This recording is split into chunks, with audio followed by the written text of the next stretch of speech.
Welcome back to the 10th anniversary year of Why Blank Lost. I'm David Bloomberg, and joining me, of course, is my co-host, who sort of kind of was on the Survivor 50 premiere. Not Jenna, Jessica Lewis. That's right. I was a little stoked because I said, oh, there I am. Like 2 seconds, even though you couldn't really see me because I had my head covered because I was getting pelted with sand. I was there for like 2 seconds. Yes. So, and then the back of me when the boat was driving away. So that was a nice little reminder of the suffering that I went through while I was out on that island. So thanks for throwing us in there, CBS. That was awesome. I will say that montage was amazing. That was an incredible montage. Besides me being in it. Yes. And joining our little montage here, once again, to get this season 50 party started, is special returning guest, Lindsay Carmine. Hi, thanks for having me. Absolutely. Jess, we've missed you. I think the last two, we haven't had you. Yeah. And if you ever want to know like how much your fans love you and are loyal to you, like just go read the comments after an episode where you're not there. You've got some big shoes to fill and it's hard. Well, yes. I appreciate that. But I also sometimes really despise reading the comments. I know. Like you can feel really good about yourself for 2 seconds, then you're like, oh, that one hurt just a little bit. So they keep you humble. They do. They definitely do. So, but I always appreciate when you fill in for me because I know that you're up for the task. This is a big job. Bloomberg, not that he puts pressure on me, but I'm just saying. There's a lot of rules that you have to follow, and make sure that you follow them in the correct order. So you know all of this, and so I really appreciate it when you put it.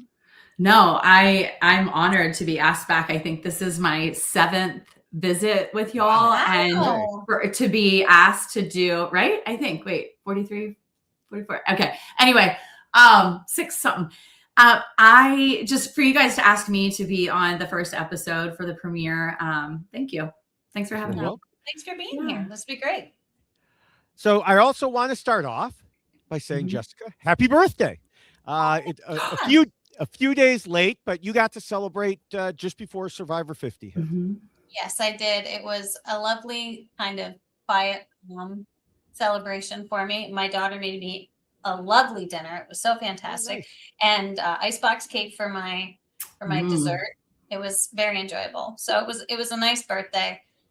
And here we are. Now I got to celebrate Survivor 50 and now the podcast. There's so many things happening this week. So many things. Yes. Busy week. Yeah.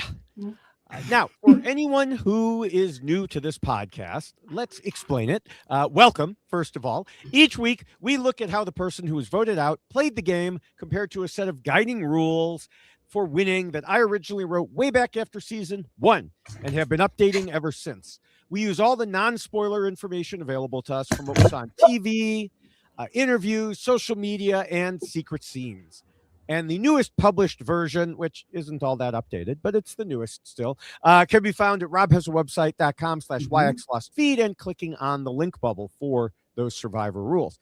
And yes, even though Kyle was taken out as a medevac, and it was only the first episode, we will still discuss his game and how he played.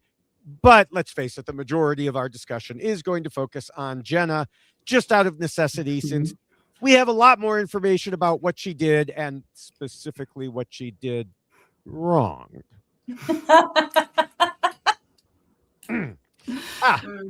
But first, let's check in with you, Lindsay. How have you been doing since we saw you last season?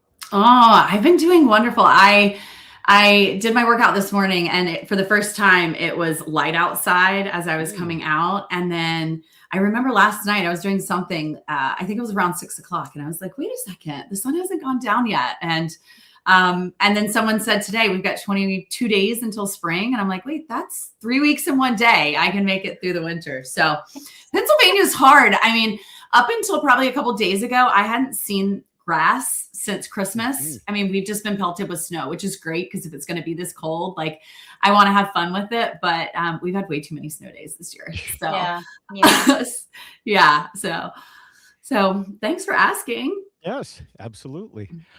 So when you were on the podcast last season, it was also a double elimination episode where the second player was medevaced. Yes. And It's Lindsay's fault. I'm beginning to think so.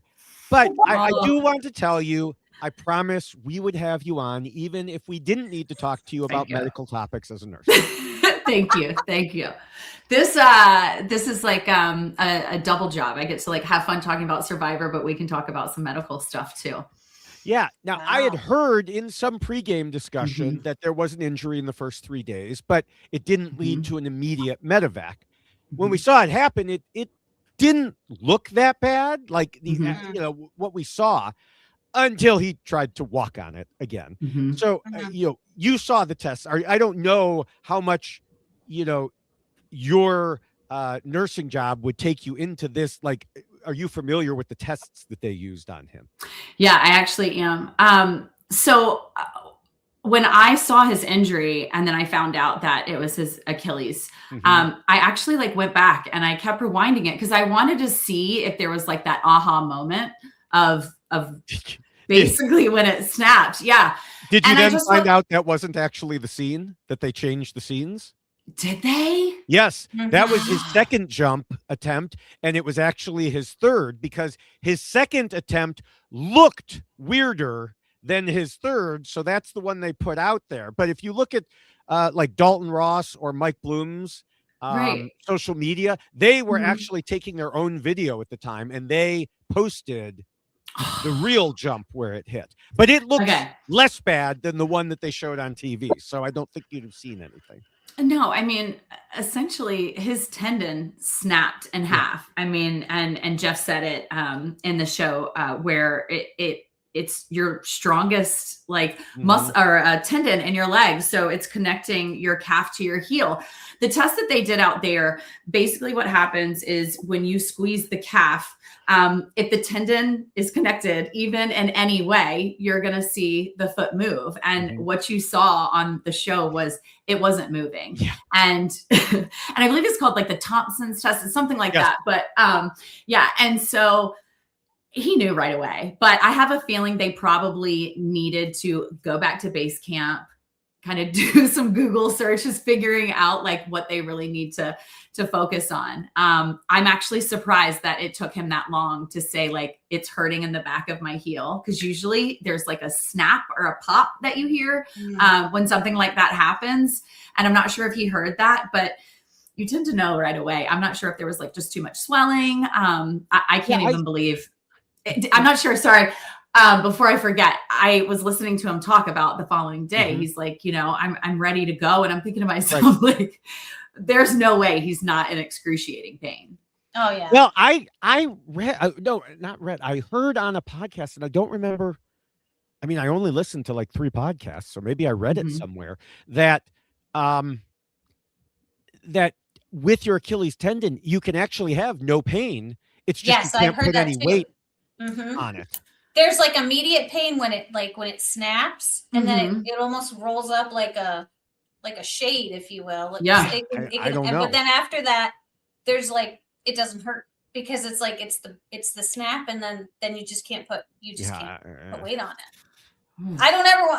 I've seen people that have had the surgery. I've worked with people that have had the surgery, and they have to go around on a little wheelie, like you have to kneel on this thing and wheel yourself around. It takes forever to recover. There is so much rehab that has to be done with your leg and your foot, and it just sounds awful. It sounds absolutely terrible. So I think the thing I know the heartbreaking thing, I'm not sure if you guys watched his video that he posted.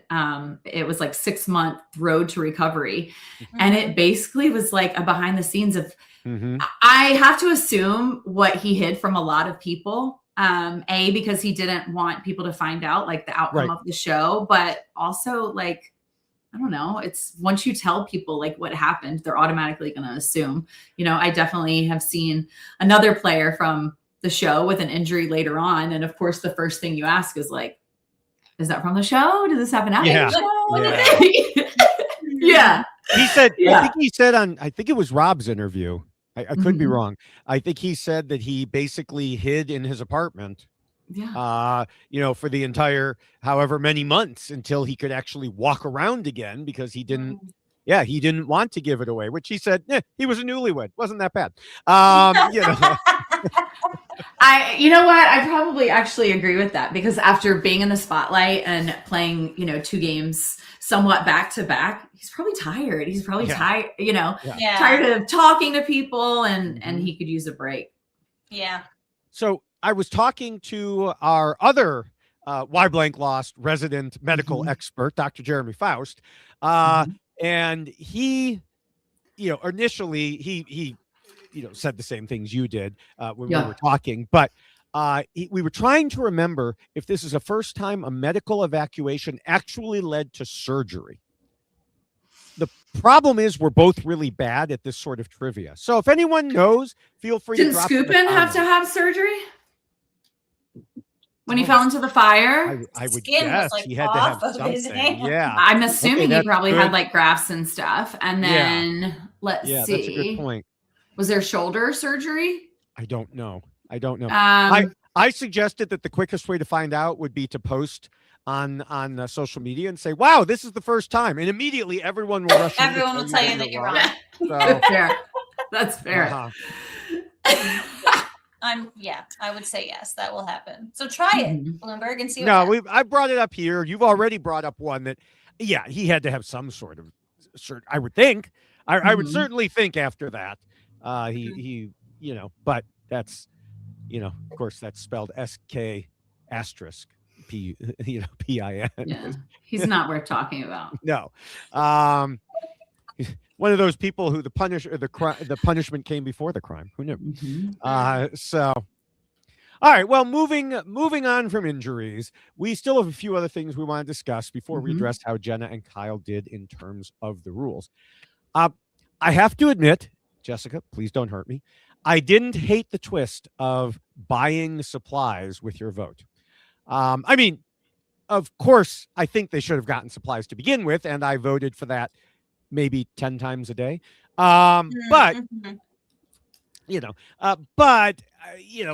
with him doing this, it's not some crazy randomly lose a vote because Jeff said so type of thing. It's a choice and a negotiation.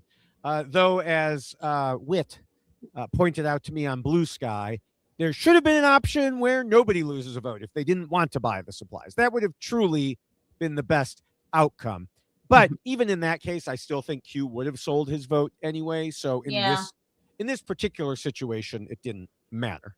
Well, my mother is looking for some clarification, and perhaps you can help out here. Yeah. When it came to the 3 of them having to go and try to get their supplies, the only thing that they won in that initial marooning challenge, if you will, was fire.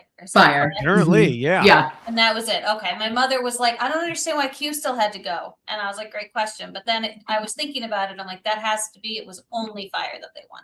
Yeah, I think they wanted 3 people there was the main reason. They could have done it either way, but I think they wanted 3 people there so then they could use this other thing of the selling of the vote and stuff. So, well, question. Sorry. Oh, go ahead. Did they? Sorry to interrupt. Did they say choose a guy from each tribe, or did they say choose a player? Choose a player. And it just so happened to be all 3 guys? I think they were trying to balance, from what I've seen in interviews and stuff, they were trying to balance physical and puzzle.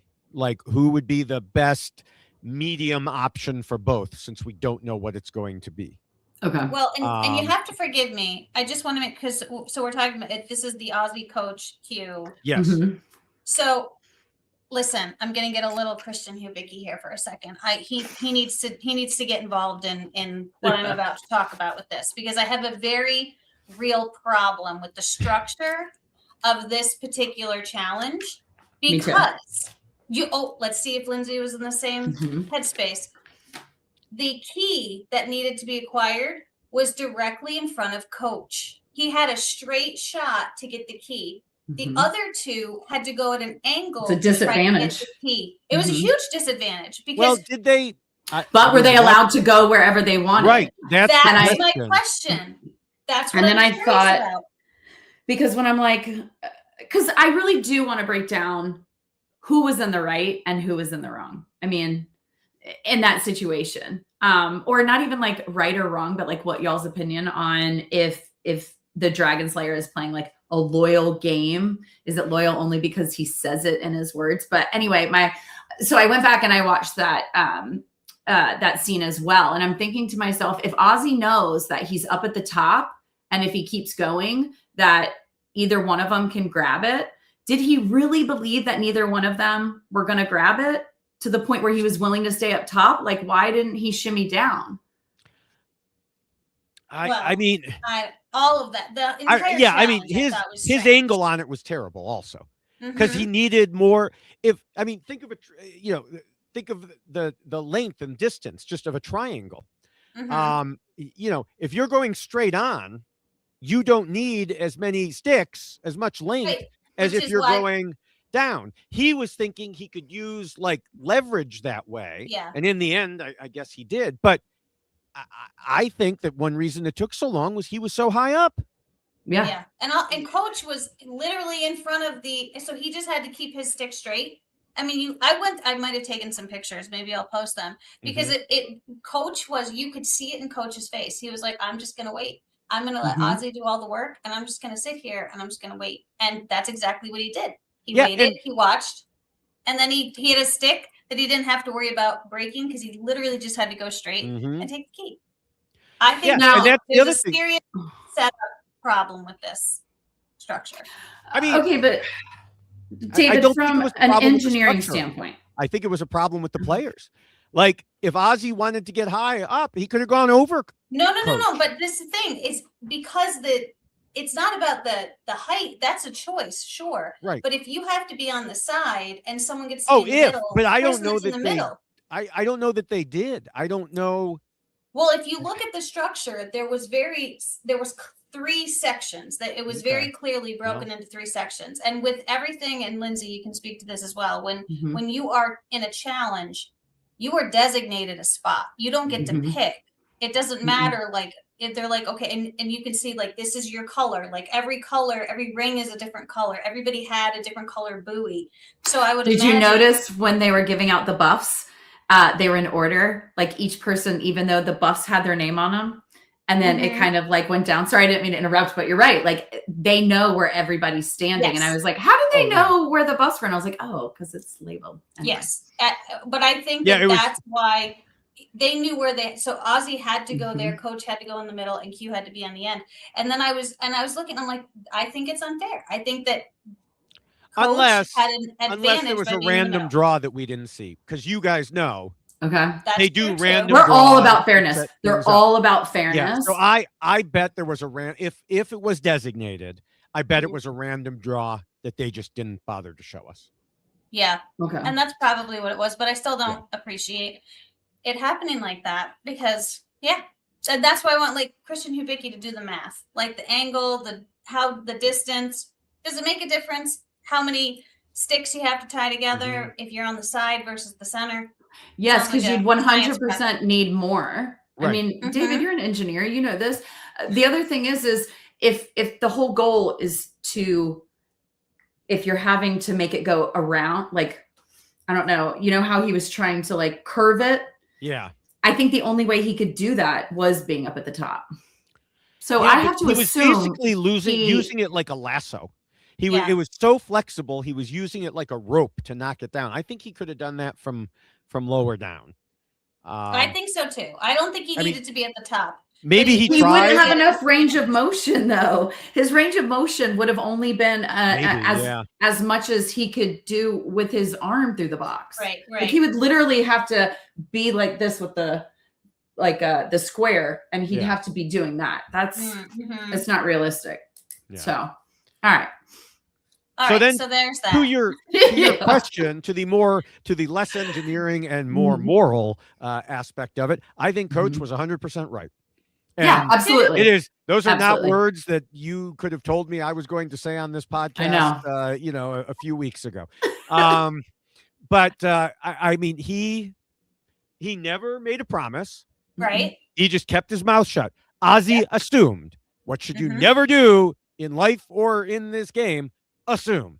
Exactly. So- And what I think that points out really nicely is that Survivor is a game that you can only play for yourself. You Mhm. cannot assume what another player is going to do, because what you feel is right or what you expect the other person to do might not be what they care to do. And I think Ozzy was kind of leaning in on this. Well, Coach is this loyal person. Well, Coach can be loyal, but he can still play the game, because, as you said, David, he didn't make a promise. He wasn't going to do that. He was just waiting to see what happened with the key, and everyone had fair access to it. If that's, and they all went for it. They all went for it. So I think that Coach was completely fine in the way that he did it. It would have been different if he had promised, oh, no, I won't, and then did. Well, that's a different discussion, but that's not what he did. Right.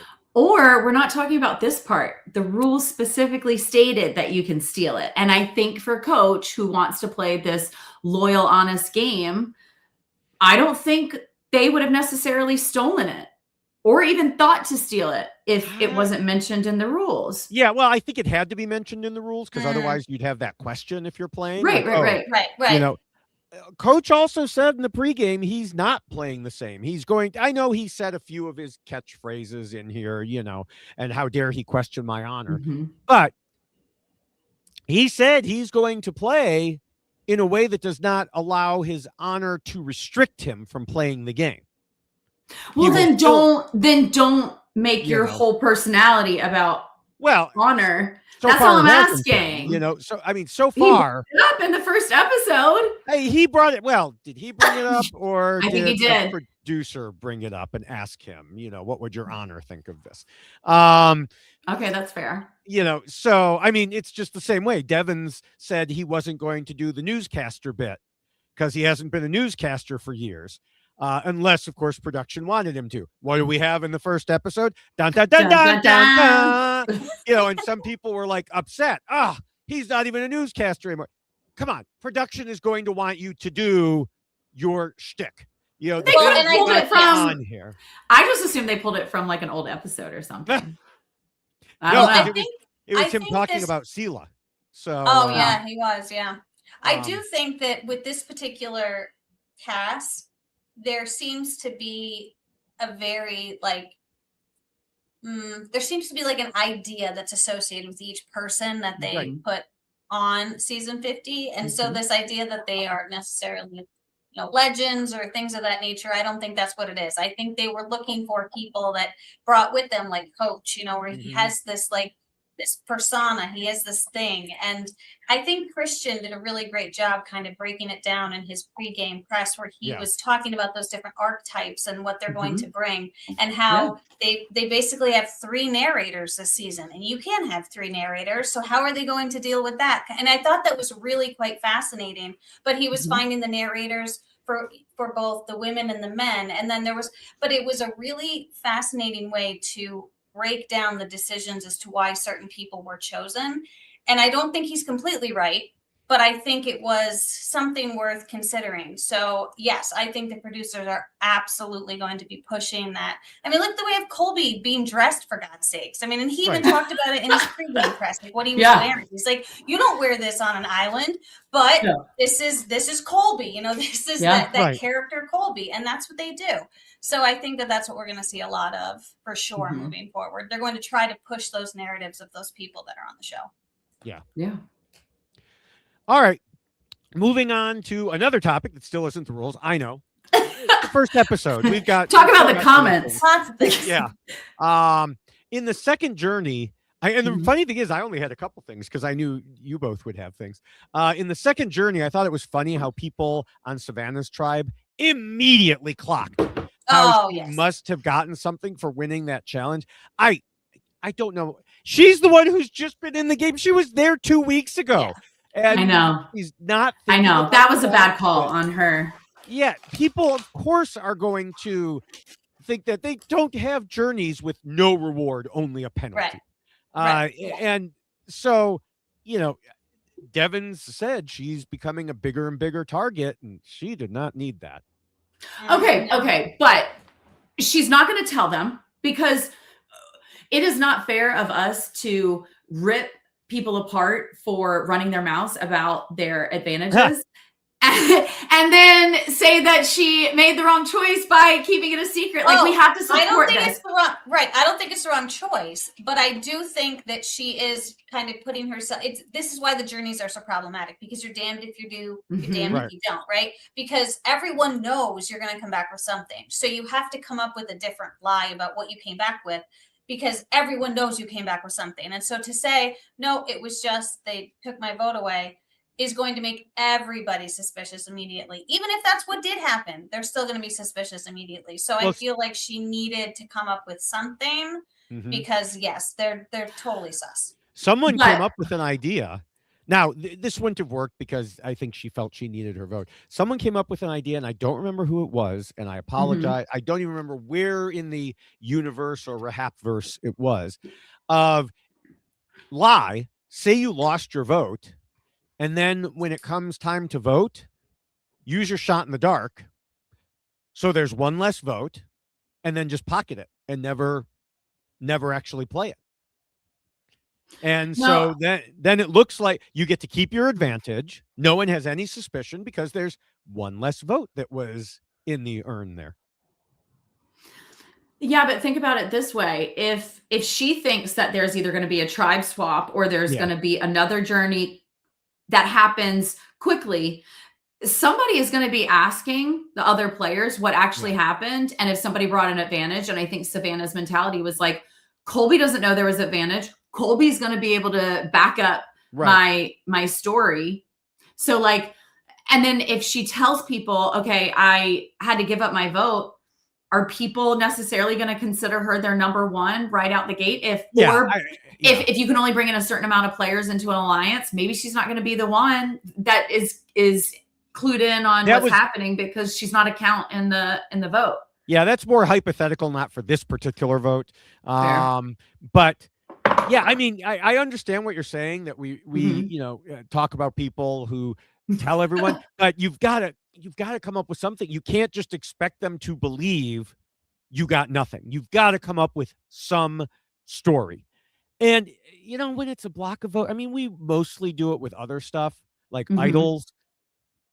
Is a block of vote all that powerful? One vote? I mean, just say you got it. Say that you're, planning to use it in case of a swap. So everyone please be quiet. And, you promise, you swear up and down to use it, for the good of the tribe. Good of the tribe. Yes, for the good of the tribe. And because it's a block of vote. It's not huge, when it comes. I don't know. I'd really want a block of vote. If I had my choice in a certain advantages, I'd say block of vote would be top 3. I don't know. If I had to like come up with them quickly, I think block of vote would be top 3. I don't know. I really like the boomerang one. So yeah. Yes, we haven't talked about that. Boomerang is interesting because I do like the philosophy behind the choice with why they ended up. And Kyle gave us a little more indication as to why they picked Ozzy for this. So we can talk about that when we get there. I won't jump ahead. Sorry, Bloomberg. Now, another thing I did want to mention was we said in our preview podcast that the best thing for Camilla would be for Kyle to go out early and vice versa. Sorry, Kyle. We didn't even get a chance to see if anyone was, keeping an eye on Camilla because of him. But it will be interesting to watch how things proceed for her from here. It'll be hard to judge, really, but I do think it will be a weight off of her. And now, also related to Camilla, but not related to that, the funniest line that I heard from her was when she said, "I had a whole season of honor and integrity in 48, and I'm so sick of it." Yeah, we hear you, Camilla. We hear you. Yeah. Yes, and the hood is back. She's got her little hood on, all tied up tight on her face. It's quite the look, Camilla. It's quite the look. Production probably told her she had to, Probably, right? We did. Damn production. Now, another thing I want to mention here is it seems like Jeff's On Fire podcast is not airing this season.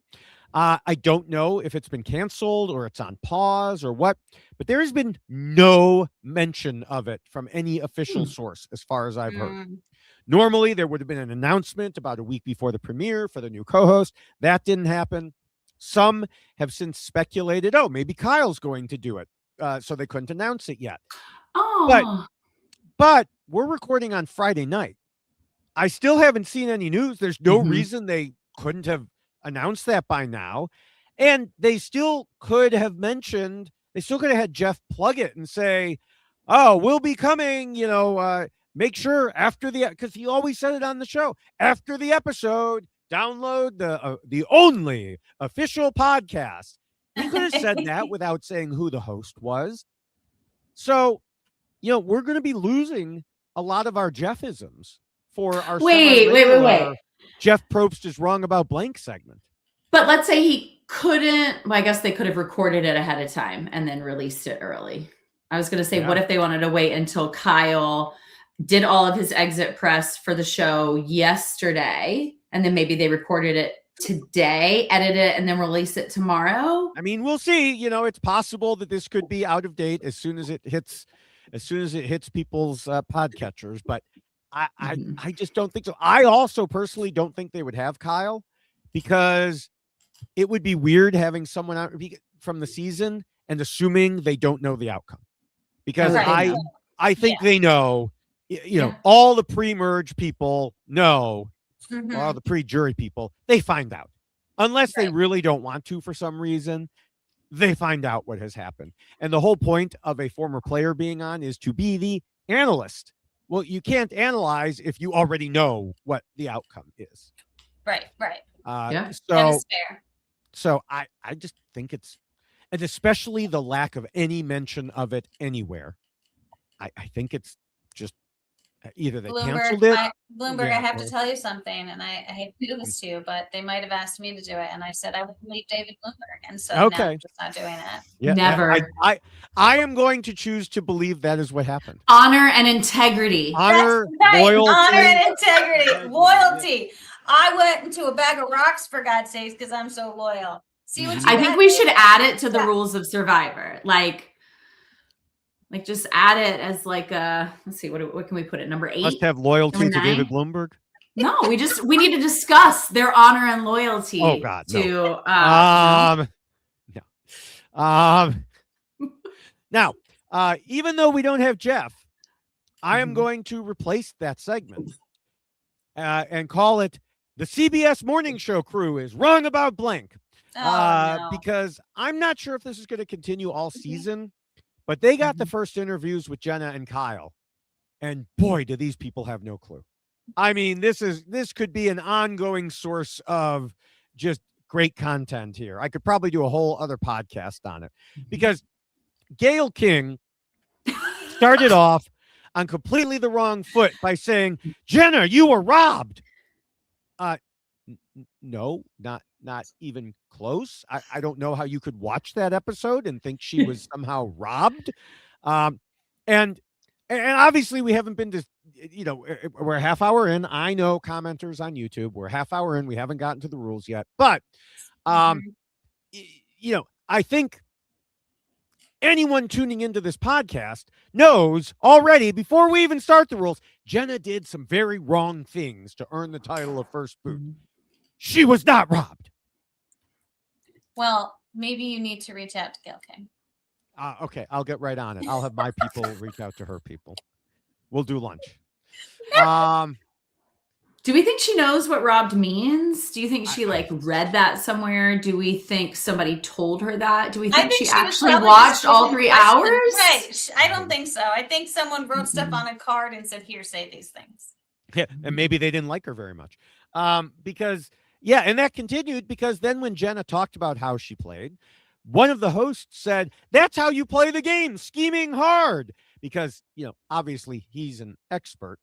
And, this is why you come here for advice and analysis, not to the CBS morning show. I I know, we'll but have we're spoiled. We're spoiled. I feel this way about like politics and Taylor Swift too. Like I can't expect everyone's baseline to be the same baseline as ours for Survivor. Like her version of being robbed and our version of being robbed could be two totally different things. That's So- fair. clearly are. So yes. All right. Well, I know, like I said, we are a half hour in, but do either of you have anything or anyone else you want to discuss before we move into the rules? No, we really need to get into the rules. Okay. Lindsay, Well, I hope you're okay with that. I am. I have lots of opinions, but we can talk about it next As time. we go. Oh, next time. Okay. Well, is there anything you really need to get off your chest about this episode before we're not going to talk about in the rules? No, because I'll probably find a way to Wiggle it into the rules. Sneak it in there. do. I do. Always sneak it in there. I do. All right. Well, before we get to the rules, Mhm. we do want to mention that the rules we're about to discuss come in a poster form. You can go to robhasawebsite.com/yxlostfeed, scroll down to that poster, click on it, and order it. And then in addition to the poster, you can keep scrolling and get the poster on a t-shirt design, which Jessica is wearing. And if you keep scrolling, you can get the checklist on a t-shirt design, which I am wearing. You know, I almost messaged you and said, which shirt are you wearing? So we can go opposite. But I said, I'm just going to go with it. And look, it worked out. Swing it.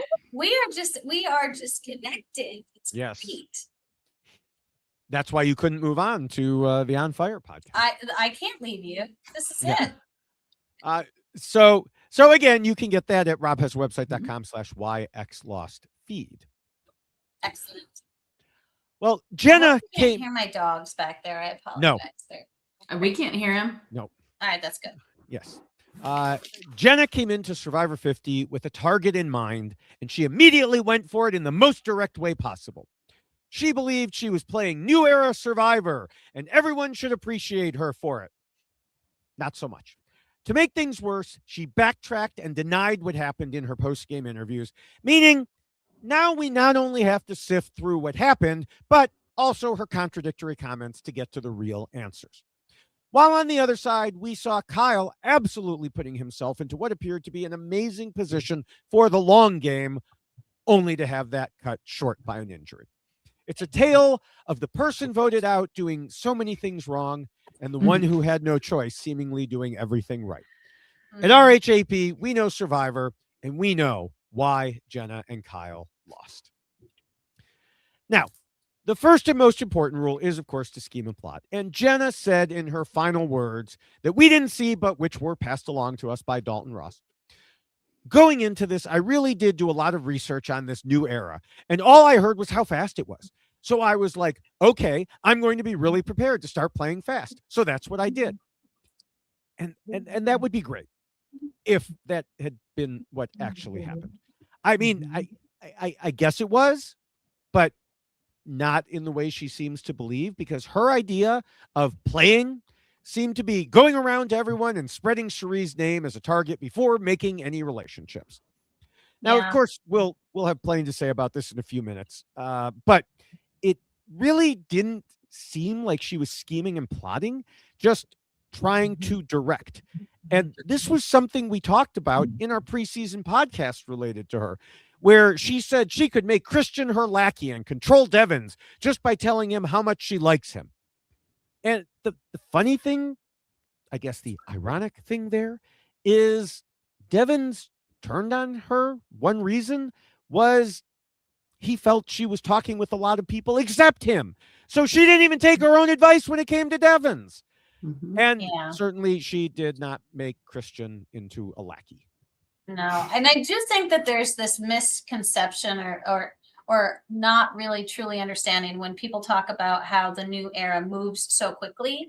It's more about the structure of the game, which requires you to have to make decisions more quickly, as opposed to having to like say stuff really, really fast and to everyone at the same time, and so there's like this disconnect where you have 26 days to do what used to take 39 days. So clearly things are going to move more quickly as far as the game is concerned. So that's going to make you have to make decisions faster. So I think in her mind, this like, well, it moves so fast, we have to make a decision now. And it's like, no, you don't have to tell everybody immediately 5 seconds when you're on the sand on the beach together, this is who we're going to vote out.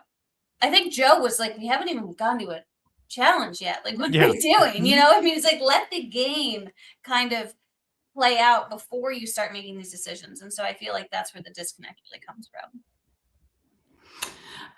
Look, I think there's a lot of truth to what she says. You know, as she's doing research, that's the theme that you're going to hear about the new era, right? Is the pace of the game. And she did say, like, I'm disconnected from these people. I haven't seen Colby in 20 years. And I'm thinking to myself, that's a long time, like, especially in the new era where everybody is going out and everybody is having a good time, you know? So I also think a couple of things need to be considered. Number one, who are you talking to? Are you talking to? What was her research? Did she go to ChatGPT and say, tell me about the new era? And it popped up and it said, things move quick.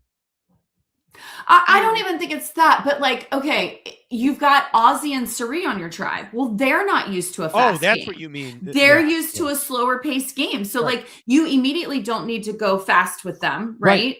And then you've got Joe. I think the reason the game is fast paced, not only because it's 26 days, but we have such younger players. And when you think about the intentions fans of, you know, younger people right now, and I'm saying that as somebody that has 2 kids at home, and it's hard to keep their attention like over 30 minutes to an hour on something. I'm in schools all day as a nurse and I'm seeing how hard it is.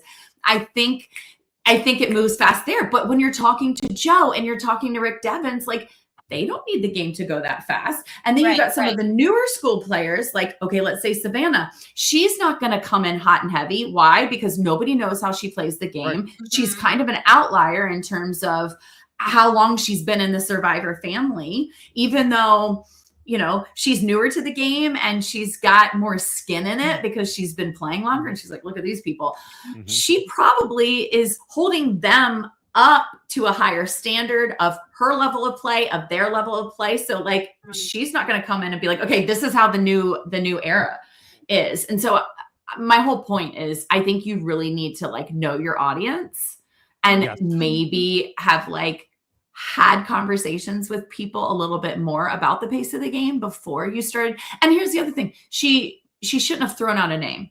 Like what I've come to realize is what are you thinking? If your whole technique is to be like, get other people to say a name so that way they're not pointing fingers at you, that person thinks they're in control of the game, yada, yada, yada. I'm curious why we skipped that step. Well, especially because she's played three times now. Yeah. Well, a couple things. One, another thing that just occurred to me about the pace of the game. The pace of the game does increase later. The first vote out, the first tribal council still happens on day 3. Whether it's old school, new era, tribal council 1 happens on day 3. You have the same amount of time, no matter what, for that first vote. After that, things go to hell in a handbasket a lot quicker. But right away, you don't have to be doing that. You don't have to be there on day 1. You know, and then, like you said, she skipped that step. And I just go back to her preseason stuff where she was talking about, well, it's my job to make sure that my customers get the best. So I have to put pressure on people and get them to do this and da-da-da-da-da. And it seemed like that was how she was treating this. I have to put pressure so that I get the way I want it. You know, but and she also felt like Rob said on Know It Alls that, and I agree with this, Jenna looked pretty well set up in the preseason. Nobody was talking about coming for her. Now she couldn't know that, but she looked good. But she kept saying in her interviews that she was, quote, on the bottom from the start.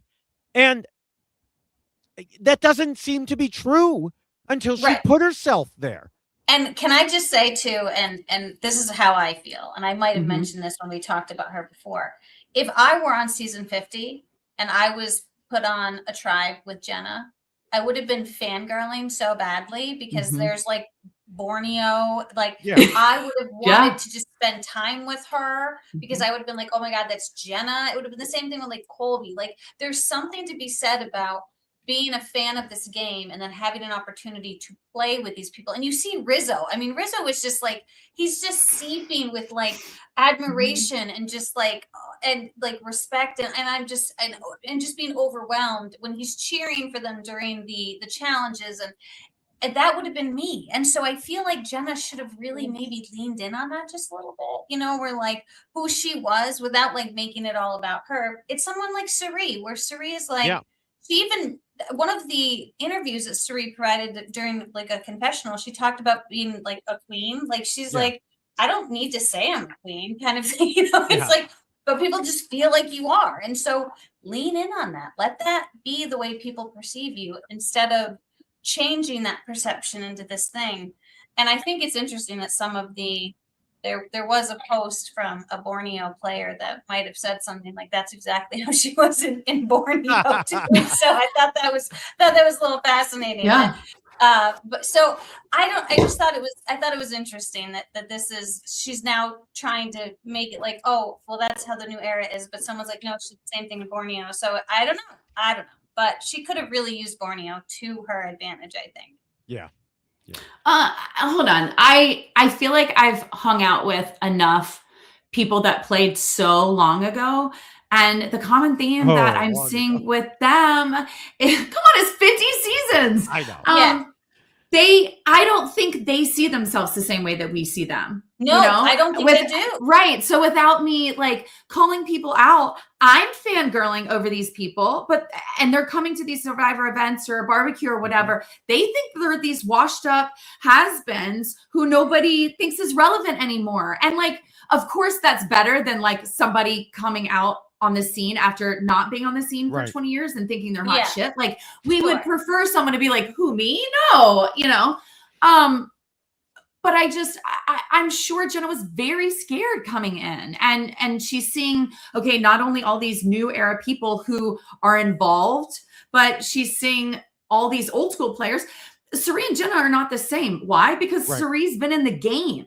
You know, she's been playing. Everybody knows her. Jenna hasn't. So I think it's easier for Suri to lean into that queen role as opposed to Jenna. You know, Jenna probably had a lot of insecurities, rightfully so, going in because she just felt like I'm not part of this group. What I don't think she did mention that in her exit press too, that she felt like it was a party she had never, like she wasn't invited to, kind of thing. And I get that. And so I don't think that she necessarily needed to do something obvious, but it is one of those opportunities where, you know, the people who are playing Survivor are probably really big fans of the game. You can just kind of assume that, because now we see it in so many seasons where there's super fans and people who can tell you every winner from every season in order, and just they know the game inside and out, and they listen to podcasts and they do these things. And so I feel like maybe just having a little more of a discussion with people about, wow, isn't this crazy? Like I'm back doing this and it's been so long, and like talking to Suri or Ozzy about how it feels to come back. And like she did come back in All Stars, so she's done this once before where she played the game with people who had played the game previously. So it's not like she's ignorant to the process, but I feel like she's trying to use this new era component to excuse a behavior that she might have also been doing in All Stars. She might have also been doing in Borneo. And so it's like, if this is just how you're going to play the game, and maybe that's just what it was, that's how you play the game. But she also, in All Stars, from what I've read, and I don't know this to be true, but there was a lot of pre-gaming in All Stars. And it sounds like she was one of the people, again, from what I've read, who did a lot of it and utilized that to her advantage in All Stars because she had done pre-gaming. And so it's like, but I understand it's been some years now, and she's kind of out of that world. And yeah, it must suck when you come back and you're like, I don't have anyone like I did when I was in All Stars. I knew everybody when I was in All Stars. I don't know these people. So it has to be uncomfortable. But the last thing you want to do, and this is just, again, my humble opinion, if you feel uncomfortable about this space you're in, then don't shine a light on yourself Yes. to make other people feel uncomfortable around you. Like, try to lean into who you are and like, maybe like, hey, help me out here a little bit. You know, like, I want to play this game. I know it's a new era and I'm coming back into it. Do that instead of this like way that she went about the game, which was like, suddenly everyone who thought I really want to play with Jenna was like, oh wait, maybe I don't want to play with Jenna. And that's when they saw what she was doing. Yeah, I do want to mention, I don't want to spend much time on this because we have more to talk about even in this rule, let alone the rest of them. But I did see someone say that she did kind of move fast and take control in All-Stars, but the difference was she had a receptive audience. Yes. It was only 8 seasons worth of people. And she went in there with this idea of let's get Tina and, you know, let's get rid of the winners. But she told that to people who already wanted Tina out, had beef with Tina beforehand.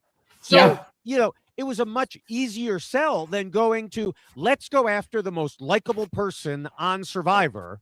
Yes. And to people who she doesn't know. And so it's, you know, it could have been seen as a similar way of doing it, but you've got to read your audience too. But mostly, Jessica, yes, you hit on something I was going to say, which is if you think you're on the bottom, your move is not to say, okay, then I'm going to push hard. Your move is to hide. Yes. You know, very small. You know, yes, get yourself in the bush so that, you know, like Homer Simpson, so that people don't see you. People go elsewhere. Try to help. Try to become a number. But she wanted to win the game on, you know, by day 3, and you can't do that. And on top of it, I just don't think she was picking up clues. Like, you know, she told Mike Bloom, I went on a walk maybe right before Tribal Council, but they were still on the fence at that time, Savannah and Joe. For people that are playing so fast, they were making their decision 2 minutes before Tribal Council because I just couldn't get them to come together, which is sad. Okay, but is that really what was happening? Or were they just trying to avoid you? Placate you, Yeah, because they already knew that they weren't voting with you, and they didn't want to tip you off or get into an argument about it. Yeah, of course you're going to say, oh, yeah, I don't know. We just haven't made up our mind. That is classic way of trying to avoid you. But she didn't realize I don't know means we don't want to tell you. I'm surprised they didn't just tell her, yes, we're going to vote with you. Well, remember, there's the shot in the dark. Everybody in the new era is primed to blindside because of the shot in the dark. Now, Jenna probably never would have thought of the shot in the dark, but, you know, she just could have. Why? And this way, they didn't have to make up a lie. She was buying it. And, oh, yeah, we're voting when we'll make up our minds soon. You know, that's always a lie. Always. Oh, goodness. So, as I mentioned, you know, we'll have a lot more to say about Jenna's gameplay in a few minutes here. But let's hop over to Kyle, because if it hadn't been for his injury, he appeared to be set up really well. I mean, I think even better than we saw on TV. We knew he was in good with Genevieve, who told us, Kyle is my guy. Q said, Kyle was a big part of my plans. We saw him working with Colby. He was part of the core alliance of 5 that would have controlled the tribe. But there was even more going on. He said in interviews that while Genevieve was his number 1, Colby had approached him for an alliance, and Kyle knew to ask to include Colby's other ally from his Heroes versus Villain days. And then he wanted to add Q, but didn't want to seem like he was pushing it, so he had Q talk to Genevieve and also let Colby talk to him about her, while, you know, putting distance between himself and Genevieve so it wouldn't be obvious they were each other's number 1. Basically, Kyle and Genevieve were going to be Kyle and Camilla 2.0. I know, and it would have been so amazing to watch. Yes. They wouldn't have let Kyle last that long. I don't know. I mean, I feel he's like too likable. He's so likable. Like, I know, but it's annoying how likable Kyle is. I love Kyle so much. You want to like stare at him. You're like, oh, he's so great. He's just so great. And I mean, but he was in alliances with everyone on his tribe, and they didn't know when they weren't. It wasn't in a bad way. This was not a Rule 2 violation here. He and no, Genevieve, I think he would have. There would have been like a swap or something would have happened. Like, I mean, yeah, at some point, but yeah, that's being in an alliance with everyone on your tribe means you're gonna swap with someone. Well, right. And I mean, unless you end up in a pure minority somehow. Sure. You're not going to let Kyle get to the final 3. Well, no, I don't think Kyle would have made it that far. So. But no, I'm just saying, just as well as he was doing was surprising already. I wish we could have seen. I really wish we could have seen, because he, Genevieve, and Q formed an alliance with Rizzo, and Angelina felt like he was her number one, and then she brought in Aubrey for a separate 3-person alliance. So, I mean, that alliance probably would have been the sacrificial lamb if they had gone to tribal council. But in the meantime, he was good with everyone. And then even after he injured himself, he talked about how he was worried that night. But as he told Mike Bloom, then I kicked back in the morning and I started playing. I started talking to people. I kept those conversations going. I told them, hey, I'm going to do everything to stay here. My tribe mates were like, bro, we are not voting you out. And I don't think at this point they would have. No. Could it have changed? Yes. But for right now, he was the center of the universe on that tribe. Yeah. You don't have any reason to get rid of him. Right. As opposed to Suri.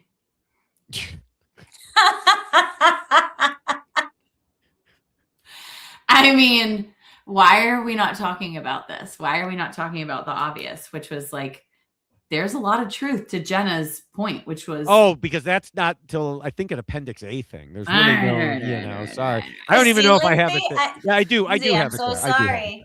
I do have it there. But yes, we will get there. But as for Kyle, he eventually had to scheme and plot in a whole different way when Jeff and Dr. Joe came to check him out and then pull him from the game. Kyle fought for it. He was in full-on lawyer mode, trying to, here's the evidence. As he should. Okay, and he said he debated with Jeff for 15 minutes. He offered to sign a waiver to counter Jeff's mention of them having a legal duty. He brought up James being injured, but his tribe making the decision, because Kyle knew that his tribe wasn't going to vote him out. But all the lawyering in the world wasn't going to change this decision. The doctors held sway over the lawyer there. Yeah. It's unfortunate. But he tried. Yes, he tried. All right, so we can we can move into the long-awaited Rule 2, which says not to scheme and plot too much and to keep your scheming secret. You know what? I don't think Jenna had any problems here. Let's just move on. All right. I'm curious if perhaps Lindsay's point should be referenced in this rule as opposed to waiting for the appendix, because I can't remember what I was going to talk about. What was I going to say? This is part of scheming and plotting too much, right? I would think that if you're too fast, too soon, too quick, all of these ideas with going after Suri, I do think it's applicable here in this rule. Well, except the problem is she started going after Suri before Suri failed in the challenge. So certainly, but that there's nothing in this rule. There's so many different reasons why they should vote out Suri. I mean, but the problem was not just in who she went after, in how she did it. Because this was clearly her biggest issue. It intertwines with a few others. But the moment we saw her coming up to people right off the bat and proposing they vote out Suri, I live posted on Blue Sky. Jenna is moving too quickly already. Someone is going to run back to Suri and report on her. Oh, of course. And that is exactly what happened. There's just what is Suri most known for? Her social game, which means she is going to have social ties to people on her tribe, which means they're going to run back to her. And, as soon as they reached their beach, we saw Jenna saying things like, I'm not here to play old school. I'm here to win.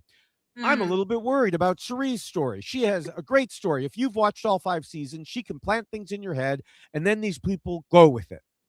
I would love to target Suri. She's played 5 times. She's a threat no matter what. So yes, all those things are there, but she just ran around to tell other people she had just met. She talked to Savannah. She talked to but they Joe. all agreed. Savannah agreed. Joe agreed. And I even remember like there was a scene where Joe was like, he got kind of defensive. I think he was like, Jenna, I can't remember like how he said it, but his response was basically like, you know, Jenna is going to be more loyal to us. Why wouldn't we vote out Suri? I can't remember like how his response was, but Joe, which showed me that Joe was like actually considering Jenna's suggestion. Oh, I think Joe and Savannah were. They were the only. But why didn't they vote out Suri? I mean, aside from the fact that's that what we're here to discuss. I know, but well, did you happen to see that there was a clip on Paramount Plus? I forgot to check. I forgot. I didn't check. Was there a secret scene? I'm so ashamed. I feel like, in my humble opinion, I've said that twice now. They screwed up and they showed us a secret scene that they should not have shown us. Oh, because what was it? It was them all discussing how they think they might have made the wrong choice and shouldn't have voted out Jenna. And this seems like it should be like next week's secret scene. Oh, well, but they did scene. carry past the tribal council to get to the Kyle stuff. So I guess technically it was part of. Oh, that's true. So they were Yes. talking about how, like, they were like, I don't know, maybe. And when I say they, we've got, I have to look at pictures here so I remember everybody's names. But Emily and Rick and Christian were all talking about how they might have screwed up and they probably like, did we pick the wrong person? Maybe we shouldn't have voted out Jenna. And then and then they started talking about Ozzy. And then all of a sudden Ozzy came up and was bringing them coconuts, and they're like, and he came up from like behind them. But it was really quite fascinating because they were like actually discussing, we might have screwed up here. Maybe we shouldn't have voted the way that we did.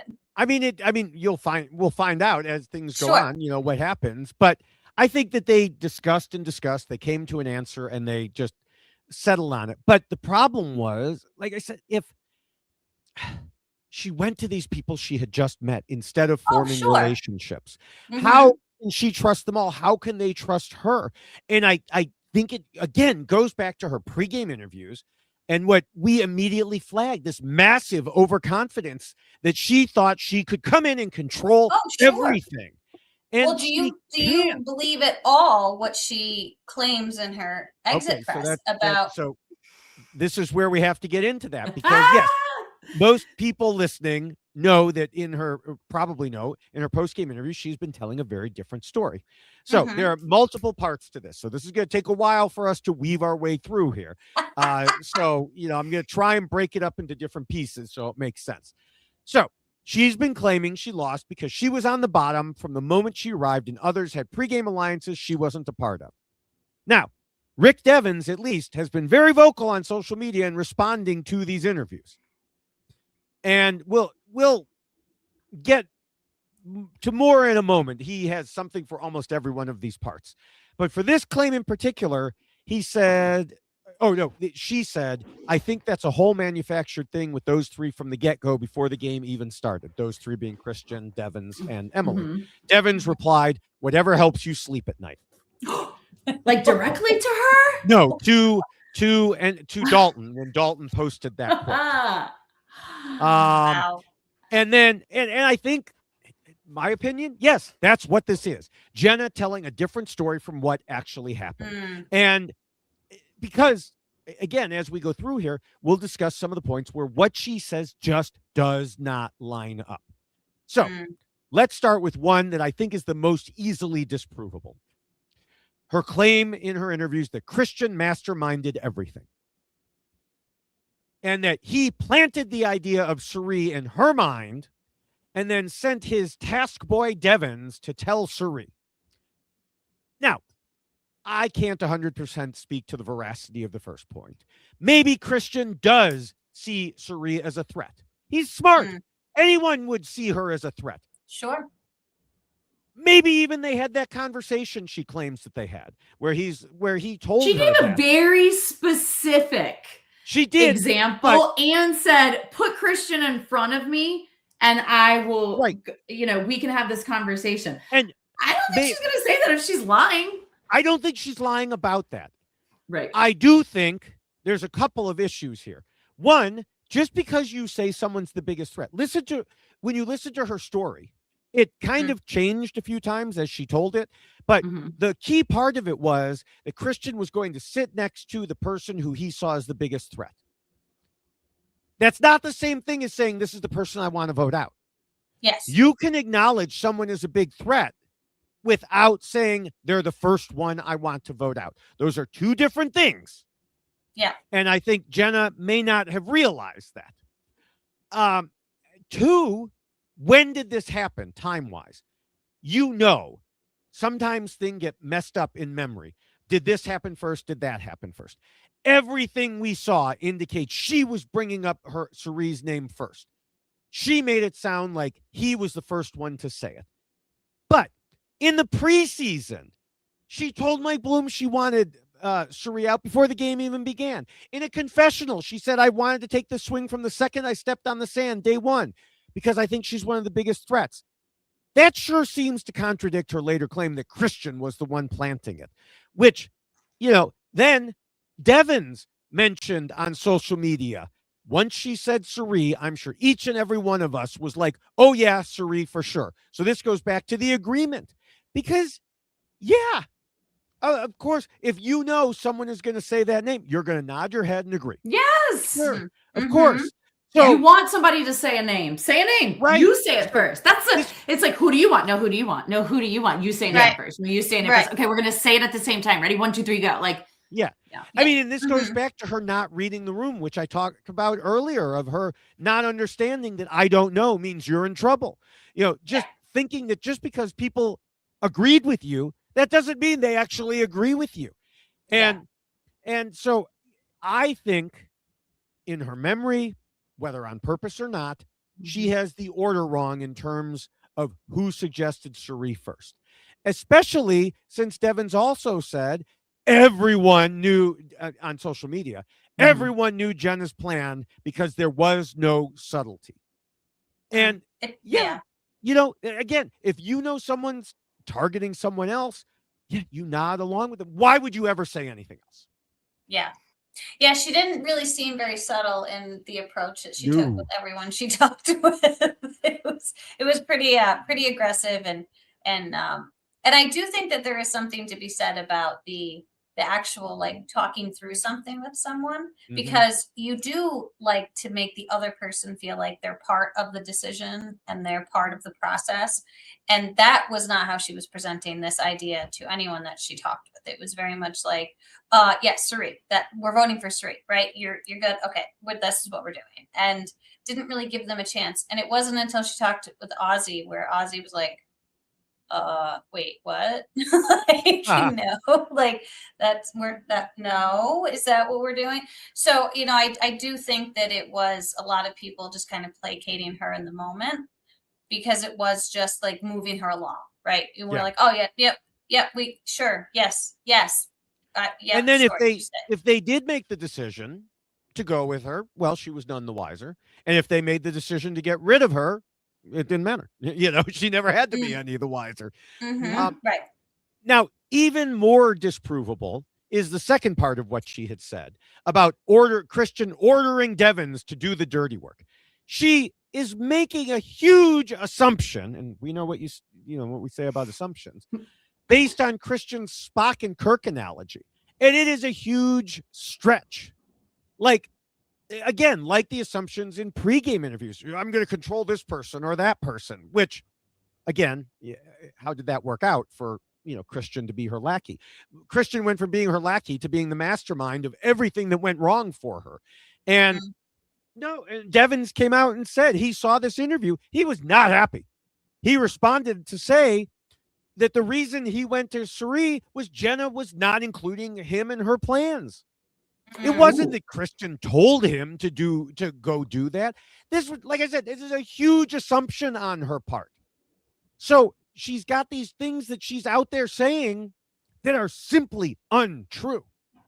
Yeah, but I read something today and it looked like a quote, and I double checked it because I wanted to make sure it wasn't like part of the article. And she said, like, watch, I'm going to be the brains and I'm going to have Devins do the hard work or the heavy work, or it was something like that. He said that in the episode.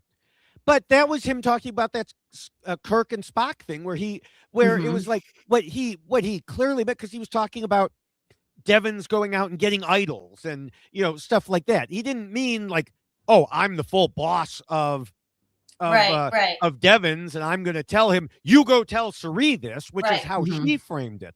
Plus, if she knows Star Trek at all, Kirk is the captain. Spock is the first officer. Spock does not give orders to Kirk. Star Trek is not a flex, David. Like, no, wrong audience. Okay. Are you getting muscles? That was amazing. I'm trying to look like Mike White. I'm trying to look like Mike White. I'm not ready to rip my shirt. Oh my God. Okay. Mike White, not the cutest. We need to stop for a second. Can we? Mike White being ripped was not on my bingo card. No. I'm sorry. Like, what is happening? Did you hear him? He goes, I've been waiting months for this moment. Yes. And like, I'm not gonna lie, I waited months for that moment to like get on Survivor and be like, look how long, like I've been training. It's hard. You spend so much time like getting ready for it. So and I also thought it was super cute when someone was like, do you hate when people like fawn all over you? He's like, no, I love it. Yeah. I was like, yes. He was great. But I also thought it was fascinating, like during the actual challenge, when people were like, oh my God, look at Mike White. Like they were just like, I mean, it was just a moment between like two of the players. It wasn't even like, they were just in awe over Mike White. It was like, this is incredible. Anyway, sorry, little tangent there, but you brought him up. Needed to be mentioned. Yes. Because yes, wow, that's impressive, Mike White. Very impressive. Can I put like a little asterisk next to this conversation? Here's the thing. I watched him give a speech and it was like a pretty big award that he got. And then he brought up Survivor and then went second Emmy or award. Something like that. Yeah, it was pretty big. And I thought to myself, like, I'm part of the family that is the same family that he's talking about right now. Like, he's done such big things and he is still name dropping Survivor. Yes. And I think he's back, Yes. So, yeah. And he's like crying because he's so excited to be out there. And like from the second he left until the second he came back, like those are the lessons that he's using when he's teaching, and talking to other people. I don't know. Yeah. I'm like, Survivor's a big deal. All right. Well, we've taken this break from I know, talking I'm about sorry, all the guys. things that Jenna did wrong. No, it's fine. Now we could go back into it. It's still in rule 2 here, because Jenna also claimed in her interviews that she wasn't actually playing harder than anyone else. She said, just look at the other tribes, and people have alliances to the end, and they're already talking about who they want to vote off. Except that wasn't really true. She watched it 3 times, she said in her interviews, and she still didn't get that. Not true. She's clearly watching it through a distorted lens. Were alliances forming? Sure. But it was happening more naturally. They were evolving. We talked about this in Rule 1 about Kyle having multiple different alliances that formed throughout the days. He didn't run up to people and be like, Colby, Hugh, other girl, you want to, be in an alliance with me? Angelina, Aubrey, he specifically talked about, I sent this person over there and I did this and I'm keeping this secret. And it was a very, very different situation from what she did. Yes. Well, and I do think that there's something kind of that I think happens with Survivor it's like the Monday morning quarterbacking idea of it, right? You want to try to legitimize or justify what you did. And right now she's in a position where no one else is talking to the press except Kyle. And Kyle doesn't know what she Devins, apparently. Well, but that's the thing now. When she was playing Survivor before, the other players couldn't really check you, right? Because there was no social media. It was like, if you went on the morning show and said whatever about the season, okay, that's what you said. And they'd be emailing me and saying, David, just so you know, what that person said isn't true. Right. There isn't this immediate reaction, which is now it's like, I'm just going to say this, but welcome to like the new era Survivor, where it's like you say something and you've got so many people who are going to come on to all of the social media platforms and go, yeah, no, here are the receipts. I'm going to tell you this. I'm going to say that. And this idea that like people aren't supposed to interact with each other on social media, I think Survivor just thrown that out the window at this point, because everybody interacts and everyone's doing whatever they want. It's a free for all. It's a free for all. So her idea of like, I'll sit across from Christian and I will say these things. Well, that could very well happen as soon as Christian gets a chance to start responding himself about all of these things. And so I do think that there is that idea as well, where you're trying to like be defensive and come back. Well, this is why I did what I did. Well, now you have Devon's telling us that maybe that's not actually what happened, and that there is another side to this version that she is providing. So difference in time as well when it comes to the way that Survivor is now played, because it's played out in social media a lot.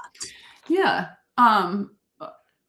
Sorry, I just lost my train of thought. David, go ahead. I know you're about to say it's funny that, you mentioned Devon's, and he did respond to this claim when she made it to Dalton Ross. And he said, I think there's a big difference between playing hard, establishing relationships, which the rest of Sela did, and playing hard, throwing out names, which only Jenna did before losing the immunity challenge. So bingo, she can say you're playing hard, but there's playing hard, and then there's doing what Jenna did. Yeah. So let's, with that, I want to look at what other players on the tribe said. After Jenna questioned Ozzy and kind of broke him momentarily there, he, when he froze, I made a video, smoke coming out of his ears. He told us Jenna's amped up, ready to go, coming in hot, ready to play the game hard. During discussions in the episode, Ozzy talked to Emily, Joe, and Christian about how Jenna would be more of a liability going forward. And Christian added, we're all going to be playing around her game, and who's she going to throw out next? And Emily said she's a loose cannon.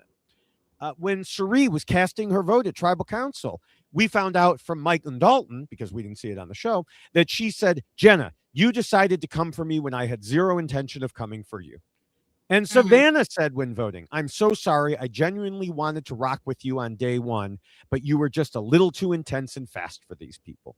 And even in Jenna's own final words after being voted out, I mentioned part of this in Rule 1. She talked about how maybe she overcourse corrected, saying, going into this, I really did do a lot of research. So I talked about that on this new era, and I had heard how fast it was. So I was like, okay, I'm going to be really prepared to start playing fast. So that's what I did. As for the others on Sela, not so much. They didn't really start playing the game. Nobody did. Nobody even wanted to talk strategy for the first 2 days. So even me talking strategy, Joe was the first one tonight, right before Tribal, which is when I knew that my name would be coming up. When he said that my name had come up for being too aggressive, I'm like, Jesus, I thought this was the game. Was I being aggressive? Isn't Survivor aggressive? Are you guys not playing the same game? If you guys want to sit around without somebody playing aggressive to say kumbaya, then that's what you get. And I'm like, except it's not what they got. It's what she got. Again, not for playing the game, but for playing the way she chose to go about it. And like I mentioned, Devon said, others were establishing relationships. She was throwing out names.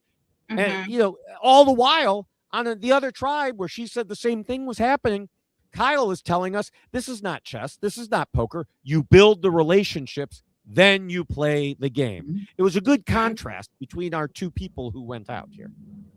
Yeah, I would say so for sure. And then you just get different vibes. Like I'm a firm believer that if somebody says like it's too early to start talking strategy or it's too early to throw out names, you're in trouble. They're strategizing and they're throwing out names. It's just not with you. So yeah. So keep that in mind, because I mean, you can have somebody that comes off strong. And I think it just takes that's a great thing about Survivor is it's different people. Like somebody else that maybe you happen to have a better connection with on day one throws out a name. You're not going to be offended. You're not going to accuse them of coming off too strong. You're not going to accuse them of being paranoid. Right. And sometimes you just can't control it. Right. Mm-hmm. Yeah. And, and that was the thing. Yes. Were other people talking strategy? Sure. To each other after they had established that they wanted to work together. Right. Not just, I'm going to run to different people and tell them, sorry. Absolutely. Because that's how she was trying to bring people in to connect them. And I think you're right. You have to switch the two. Right. Yeah. Mm-hmm. Dalton Ross asked her if she came in too hot, and she said it wouldn't have mattered. Oh, hell yes, it would have. I mean, it would have made all the difference in the world. Yeah. I mean, I like Jenna, but I mean, you may not be able to tell from, so far we're on, hour 20 here, but she has just made, she just has this scenario that she made up in her head that she's going around presenting as if it were fact, much like her pregame interviews where she presented as fact that she was going to do this and that and the other thing and control all these people. The scenario she's talking about now, I mentioned this earlier, but I want to mention it again. The stuff she's talking about now does not contribute to her loss. She already lost. She lost 8 months ago or however long it was. Mm-hmm. But we have just had to spend a whole bunch of time talking about it because she is trying to contradict or downplay the part of her game that did contribute quite a bit. And that is our job here, is to determine, it's right there in the name, why Jenna lost. Well, if she's contradicting things, if she's giving a different version, we have to dig in. We're not going to just accept it because she said it when it contradicts the facts. Yeah. And then when you have other players that are already speaking out about it too. Yeah. So, yeah. All right. So I think we can finally move away from Jenna here. I believe we're roughly 20 minutes in rule 2 here, but we maybe longer. I don't remember. We really don't have anything to say about Kyle. And, it could be said, well, it was really too soon for that to have happened. But in response, I refer to the past 20 minutes or so that we just spent discussing Jenna. And I even look back at my notes from our Why Kyle Won podcast. We didn't have any issues to talk about for him in this rule then either. So I think he's good here. Yeah, I agree. All right, we can move on to the third rule, which tells players to be flexible. Lindsay, you think Jenna was flexible? I did not see any flexibility. And I'm not sure if that's because they needed to keep a specific narrative. I'm trying to keep open-minded here. But I didn't hear her saying, do you have any other suggestions? Is there anybody else you might recommend? Again, who are you thinking? Are you comfortable with this? I don't know. Yeah. Well, and I think also with her idea of coming into the game was interesting because she had really already determined who her targets were going to be. She was very much like the winner's got to go, which I can get behind. I can understand if you bring people together because you can all find a common denominator as to why someone should be voted out. That's fine. Savannah was there. And she, I guess, forgot about what she had been focusing on as far as being a winner. And she also says that Savannah told her before Savannah told everyone else that she had won her season, and also that she won 4 immunity challenges, which Savannah's like, I didn't tell anybody that because nobody needs to know. So I'm curious about that too. But I do think that she was very clear in her game press as well about how Cerie's got to go. I mean, she was very clear about that too. So I do think that she came into this group kind of with predetermined ideas of people instead of taking time to say, could Cirie help me, as opposed to me pushing her aside immediately. And I think, to your point, Lindsay, you were talking about this as well, that that idea of old school, if they're going to play a slower game, I'm going to go talk to them so we can all kind of play a slower game together. That probably would have been a benefit for her as well. Instead of this, these ideas, she came in with a plan of how to play the game and didn't make any adjustments once she got into the game and realizing what was going to work versus what wasn't going to work. Yeah. I agree. I think it's pretty clear, based on what we discussed in the first two rules and what you two just said. She was anything but flexible. Mhm. You already mentioned everything, and I mean, I'm looking through my notes. You two just combined to go through most of what I had written down. And well, I have a point that we haven't talked about with not being flexible, and I'm not sure if this is a good spot to bring it up, but one of the things that I found fascinating was this whole time she just keeps talking about how she came in and she felt behind because there were all these teams, these couples. Right. And I think one of the ways she should have been flexible is instead of looking at it as like this disadvantage, how many times do you see a game of Survivor where you've got duos and they automatically become a target? Why? Because there's two instead of one. Right. So instead of looking at it as like Colby and Steph are together or, Ozzy and Sari are together, what you need what you need to do is you need to be focusing on like that and using it, pointing out the disadvantage of having these couples in the game or almost letting them kind of blow up on their own. Right. You've got this like Ozzy coach situation that's going on. It could have gone either way. But we knew which way it was going to go, right? We knew that eventually they were going to butt heads. Yeah. And sometimes you want to sit back and just kind of let that happen. The other thing you've got to realize in the game of Survivor and the new era is like, I was telling my husband earlier today, we were talking about the exit press. And I said, look, you could put me, Owen, Cassidy, and James, who are like super, super tight on an island. And it's every man for himself. Like, it does not matter if like they're going to be like the people that are like giving eulogies at my funeral. Like, that's how close we are. It's every man for himself in this game. And she needed to come in realizing that like friendships, as nice as they are outside of the game, they don't matter in this game because we all respect the game and we all want to get ahead and we're not going to blame the other person, for doing us dirty. I don't know. Right. I mean, I think that they are good at the beginning. Yes. I think the first shot right away, That's but fair. she needed to, this is why she needed to, go into that bush. Like I said, like Homer Simpson, let things develop.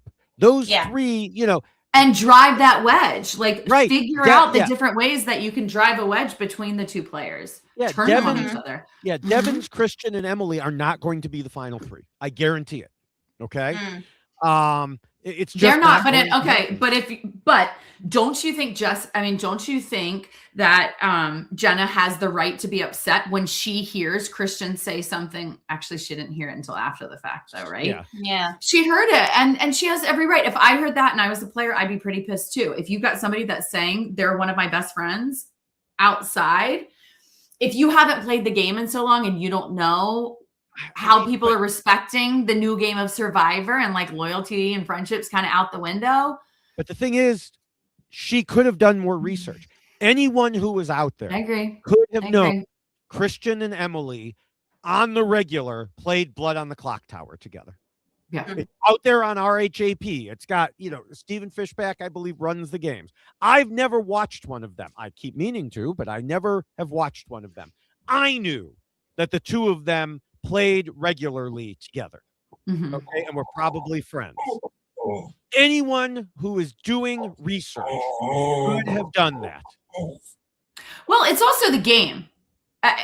When I sign up to play the game, the rules aren't fair. Survivor is not always fair. And especially in a returning player season, which was mentioned already. She knew pregame stuff happened. If she had taken more time instead of just doing research and determining that things move quick, look at relationships. Other people saw I would the stalk list. everybody's social medias because I'd be like, who's partying with who? Who's hanging out with who? Who's going on vacation? I know who's going and hanging out with Owen every time they're down there for Mardi Gras. Yeah, you pay attention to that stuff. Kyle's there. Yes. Yeah, there were lists. There were leaked lists of who was going to be on long before this made it out there. She could have found them just as easily as anyone else. Right. And I know kind it- of liken it to like doing the puzzles and, you Right. know, all the things Yes. that you're supposed to do to prepare for the game. I feel like it's every man for himself. They Yeah. tell you at casting finals, like the game has already started. Yeah. It's already started. It's fair game. Yeah. Hmm. And I mean, even in casts that aren't returning players, I know either one of you have mentioned this. I don't remember who. You saw people at casting finals who you then saw in the game, and you felt a Yes. little connection to them because Yes. you had seen them there. You know, Mhm. I mean, it's not the same thing as playing Blood on the Clock Tower with someone every week or two, but yeah, you know, these Mhm. you don't know, and or I mean, you sorry, you don't know what you don't know. Mhm. But she could have known. That's a lot of Right. knowing there. But she could have done the research. I know they're all told, not that most of them listen, but they're all told, don't pregame. But there's pre-gaming and there's pre-researching. Even if she didn't want to break the rules and reach out to these people ahead of time, she still could have found out who's who, who's associated with who, and who might be out there. Yeah, well, but the thing that's interesting about this whole idea of like no pregame, Mhm. people do it anyway. Oh, yeah, Even if absolutely. CBS says don't. I mean, it's interesting because every time there was some like inkling that they might be bringing like players back, it was weird who would suddenly be calling me. It's like all of a sudden you're getting phone calls, and I'm like, oh, well, it's been a long time since we've chatted, isn't it? And I always knew when like the buzz was happening because my phone would be ringing, and there'd be questions like, so have you anyone, anything Did you get going on? any phone calls recently? Yeah. So it is but it's also like, is this a test? Am I going to get in trouble? Like, I don't know what's going to happen. I'm So not going to say anything yet. Here's the thing though, and I can't remember who said it, but you can't put that much weight into pregame alliances because it all goes out the window the second you hit the sand. And that's because it's like when you've got an alliance and then a tribe splits up and someone goes to a new tribe. You have to protect yourself. You can't always stay loyal. Otherwise, you're not going to stay in the game. And I think any good player knows that. So, and it works both ways because Colby said in pregame, "Oh, that Q, he's in trouble. He did too much pregaming." Well, now they're in an alliance together. You know, that's what I'm saying. Like, you never know. right. It's all based on the situation out there.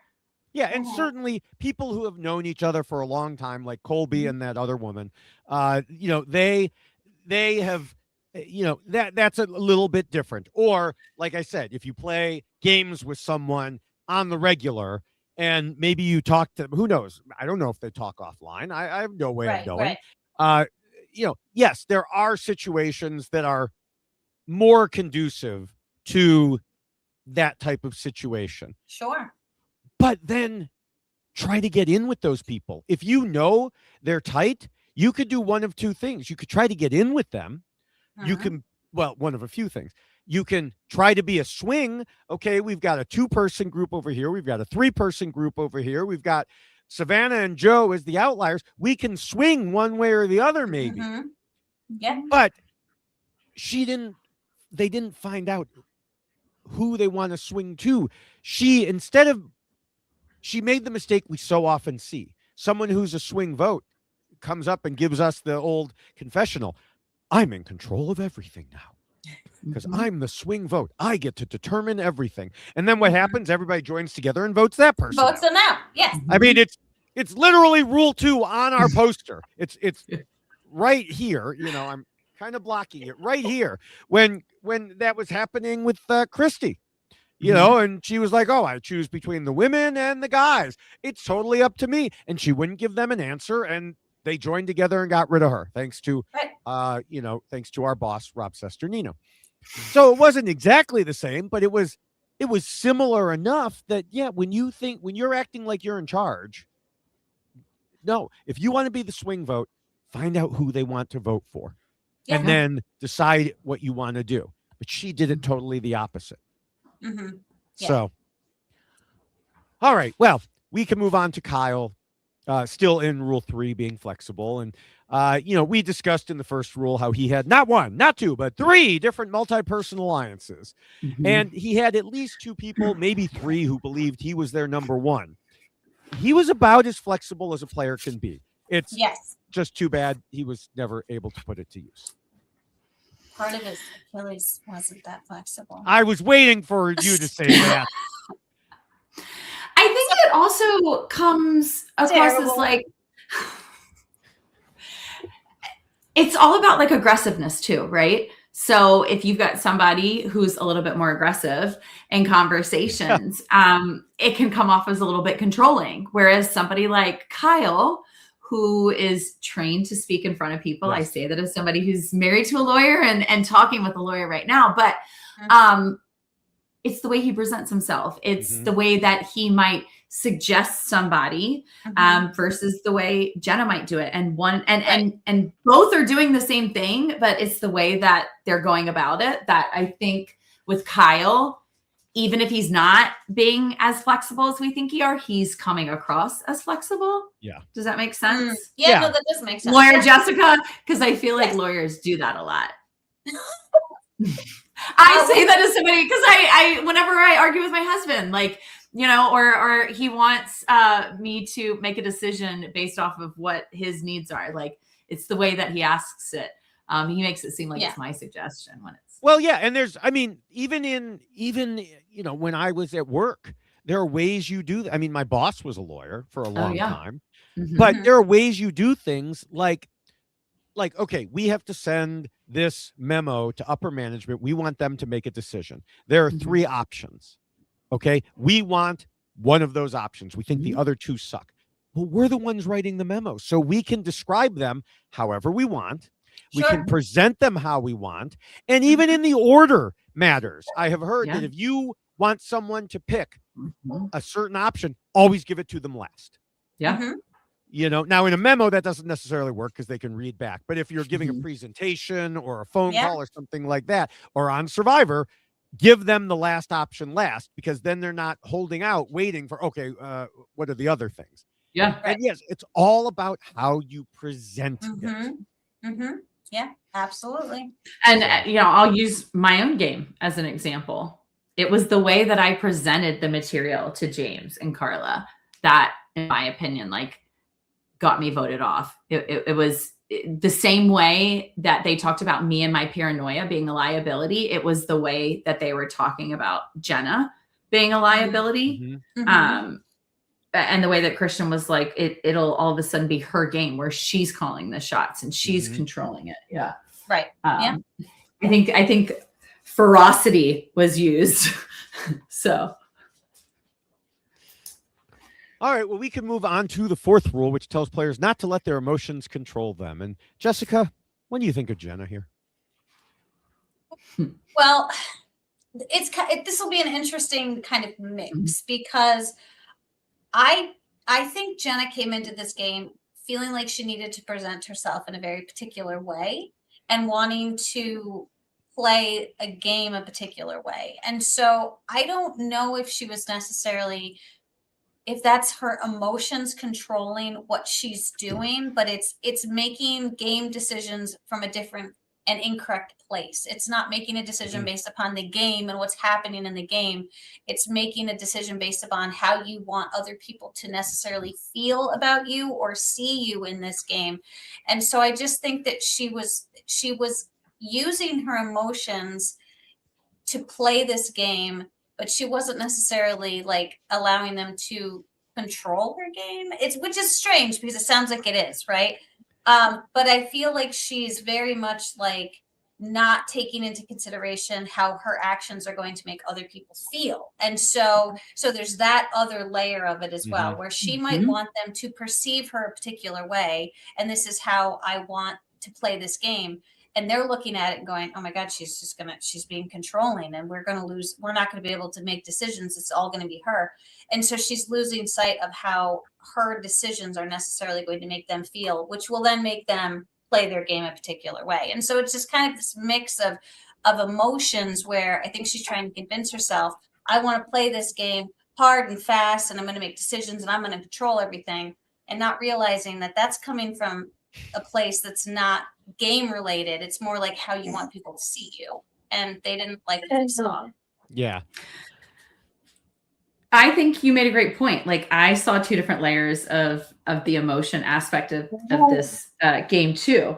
I think if you were to ask Jenna if she played an emotional game, she's going to tell you no, because she's going to tell you that she was making decisions based off of strategy. Of course, we want to keep Suri. It's hurting me. It's making me almost want to cry, or whatever she said, just saying her name out loud, right? Mm-hmm. So to her, she's like, I'm having to take the emotion out of it. But every conversation that she had out there had so much emotion involved in it that if she had taken the emotion out of it and been more logical with the way that she was having these conversations, I think we could then say that, like, no, emotion wasn't an issue for her. But I definitely think emotion was an issue for her in this instance. Does that make sense? Yeah. See, I went a little deeper here. Okay. Love it. Because I mentioned at the beginning of Rule 2, there some things were intertwined. And this is one of those things to me, because Jenna did say to Mike Bloom, the problem was it was an emotional thing. But it wasn't what you were talking about, the Suri aspect. It was, I felt on the outs. I talked to Savannah about it. I was like, those three, Emily, Devins, and Christian, I didn't know anyone.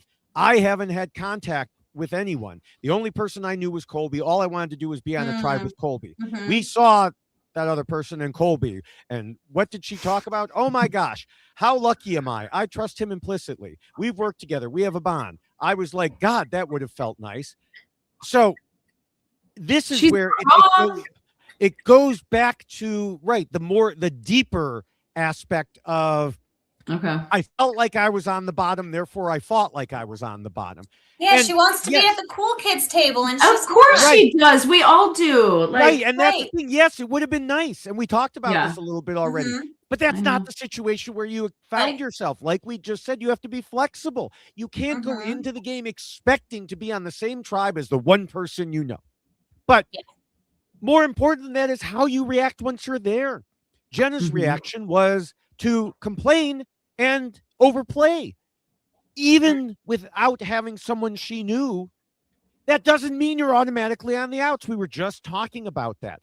You need to ensure you find a way in. She was not just an old school player, the oldest school player. Why not talk to Suri and Ozzy about working together instead of immediately declaring Suri a mortal enemy? Why not talk to Devins more, which she said she planned to? Why not try to work more with Christian, since she claimed they had all these discussions? And when I say work with, again, this is not just naming names right away. It's get to know people, build trust and rapport. Right. Yeah. And maybe that it's not that she didn't necessarily do it, but when you only have 8 people, 6 people on a tribe, there's got to be 2 people that get along the least. Right. So it may not even be like, oh, she's not likable at all. But if Devins or Christian or somebody, you're looking for the one person. You're looking for a reason to make somebody an outlier. Yeah, but she handed it to them on a silver platter. That's my point. Yeah. Just like I said, fade into the bush. You know, I mean, that could be our GIF motto for this episode here. And I mentioned in Rule 1, she kept saying in her interviews that she was, quote, on the bottom from the start. It just doesn't seem to be true. But again, she acted like it was, which caused her to be on the bottom. You know, Rob beat me to the punch by saying, and I believe it was his discussion with Sophie, that it was a self-fulfilling prophecy. And that's really what it was. Yeah, that does make a lot of sense, because if you feel a particular way with the group of people that you are with, well, then maybe that's what you're going to lean into then, right? Because you feel like, well, they don't like me anyway, so it doesn't matter. I'm just going to do what I want, and I'm going to be the way that I want. And then when they don't like it, you can be like, well, it's their fault, because they didn't accept me and they didn't make me feel a particular way. When maybe you should have just acted a little different, and it would have been a different response.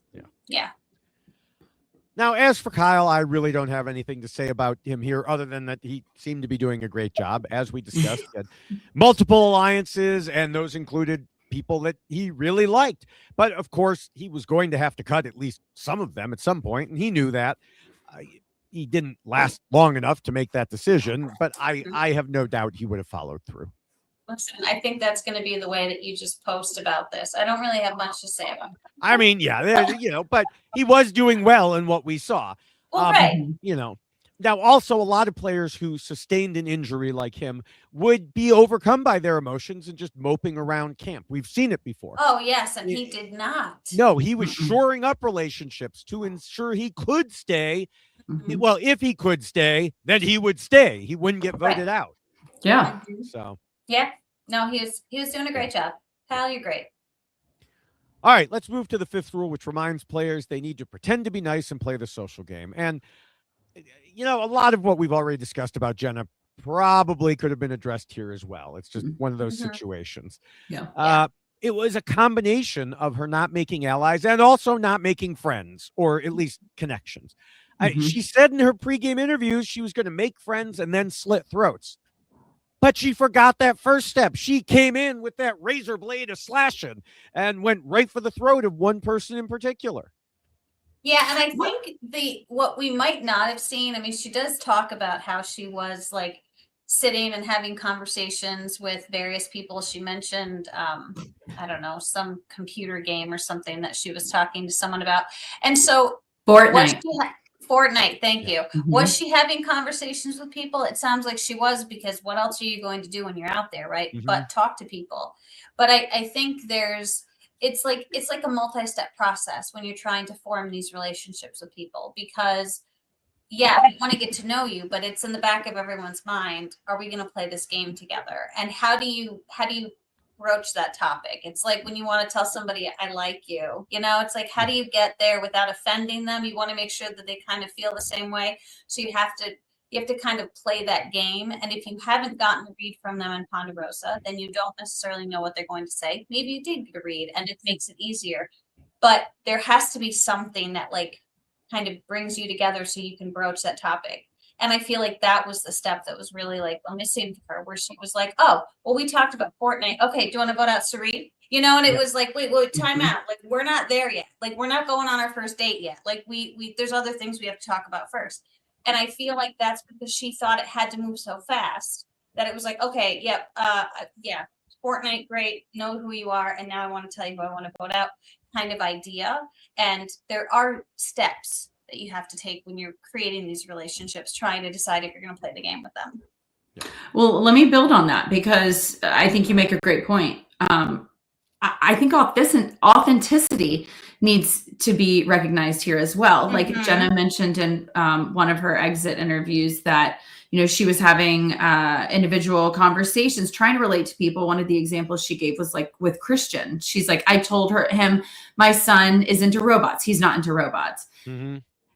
Christian, if you're trying to talk to Christian about robots and you don't know anything about robots, but you're telling Christian you know about robots, right. He's going to know right away that you don't know shit about robots. And that comes off inauthentic. It is better for you to ask him questions. What I've come to realize about people, and this is very authentic with me, but people still love it. They're not mutually exclusive. People love to tell you something that they know that you don't, right? Yeah. So for me, it wasn't me trying to have fake conversations. Some people even have whole podcasts doing that. Yeah.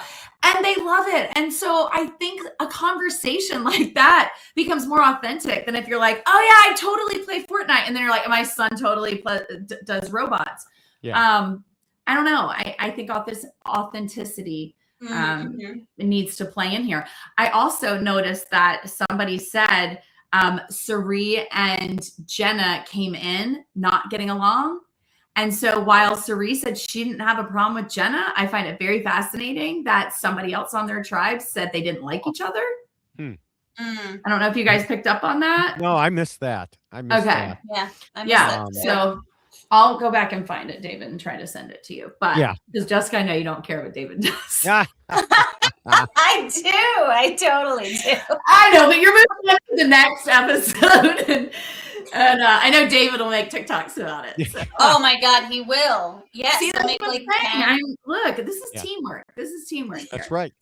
Now, you mentioned Christian, and one thing that Christian said in the confessional was particularly interesting to me. He was considering the decision, like, do I vote out Suri or do I vote out Jenna? And he said Suri is more emotional and open, and he was looking for people he could connect with. He wasn't getting that out of Jenna. Yep. I mean, probably because she was too busy trying to make him her lackey. But, the whole, like, I wonder if that came out of the inauthentic conversations like you just mentioned. It's people can tell when conversations are real and when they're not. Yeah. Now, again, as for Kyle, I think from our Rule 1 discussion, it's very clear that he had an amazing social game going. In addition, Genevieve said, I totally get how Kyle won his season. He is so charismatic. Angelina, who I mentioned, came to him and said, she wanted him as her number one, said, Kyle's the heart of this camp. He didn't just have strategic relationships with everyone. He had friendships with them as well. He talked about it. He felt better about these few days than he did in some ways about his whole season that he won. Yeah. Even with some people he knew he'd have to go against, like Aubrey and Angelina, he talked about how much he liked them as people. It just seemed very much like the feelings were all mutual there. Right. Yeah. Again, Kyle's just killing it. Yeah. But unfortunately, he didn't stay in the game. Yeah. Here's the thing. We're bringing back returning players. There's a reason why they're returning players. They're all likable.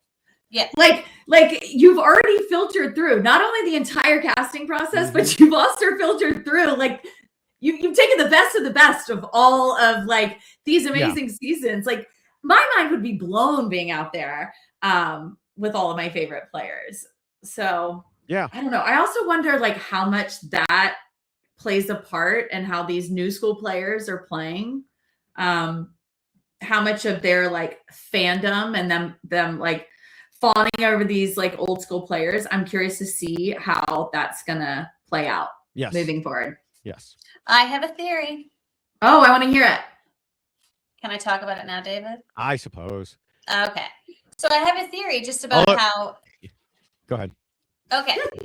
I do think that it is going to end up coming down to like an old school versus new era kind of universe with season 50, and that the old school people are going to kind of come together, but they're going to need like some help with the game, and Rizzo is going to be that guiding force. I think that Rizzo is going to bring them together and kind of like get them through, because you can already see it happening with Colby. He'll become is like, Riz guide. Basically, he will become Riz guide, because there's a couple of things here at play, right? You have Colby, who's initially like, oh, this kid is so annoying. Like, he won't shut up. Like, he talks all the time. But he said it in a very Colby way, because he's very Colby. He's very kind. And then he was like, you know what? It's really growing on me. And I'm realizing he's the same age I was when I was out, playing Survivor. I don't know if it was Australian Survivor when he came back, but needless to say, he's starting to appreciate Rizzo. And I think that is going to be something that Colby leans in on, because he's like, I'm going to need Rizzo moving forward. And I think that's going to kind of be the following, where Rizzo's going to be like, oh, I see what's happening.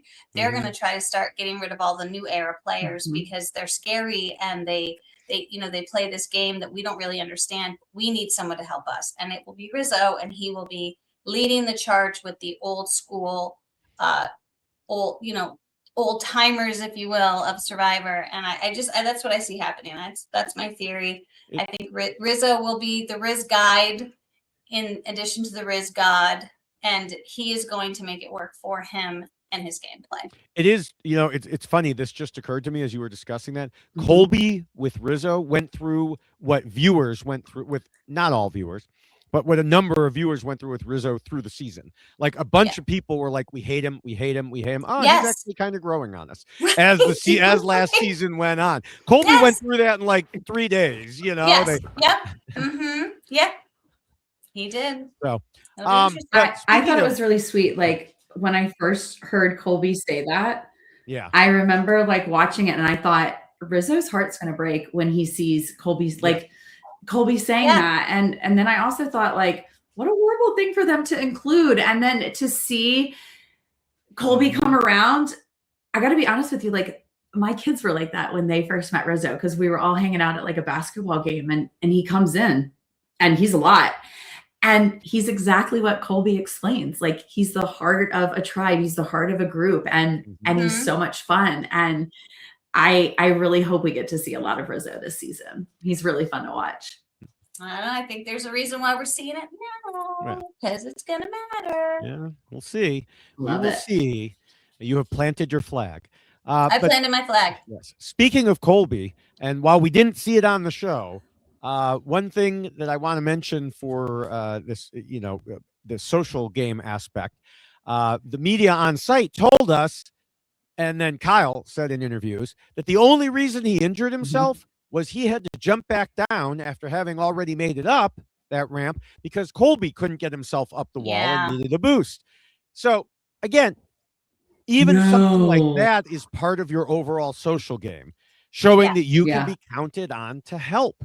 And Kyle really downplayed it because some people were like, okay, does this mean Colby was to blame? And he's like, look, anyone, it would have happened to anyone. He did a lot of work to try and lift people up there, and then he just could not get back up, get up there himself. But yeah, he, like I said, it's part of a social game. I'm willing to help you. And it just cost him. Yeah. Yeah. It really did. All right. Well, the sixth rule warns against being too much of a threat. And while Jenna was obviously a threat to Cherie, her behavior did extend to other people. Of course, Ozzy wanted to work with Cherie, so she was a threat to him by extension. But even beyond that, I mentioned earlier, Emily called her a loose cannon. Christian said, we're all going to be playing around her game, and whose name is she going to throw out next? That made her a potential threat in their eyes to all of them.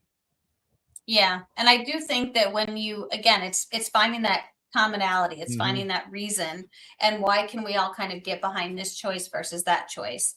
And I do think that when they started to weigh the options between, well, Cherie might be a liability over here. However, we can connect with her and she's got social capital and like we can play with her, as opposed to we don't know what Jenna's going to be doing, and that can be very scary. And I do think the fact they're not even looking at Savannah kind of like speaks volumes of like their concerns, because they know nothing about Savannah except that she won her season. And so I think putting all of that really shines a light on just how concerned they really were with the unknown that Jenna was necessarily presenting to them and this potential chaos that she was going to bring. So yeah, I completely agree. Yeah. Why aren't we talking about the fact that it may have been the less chaotic choice?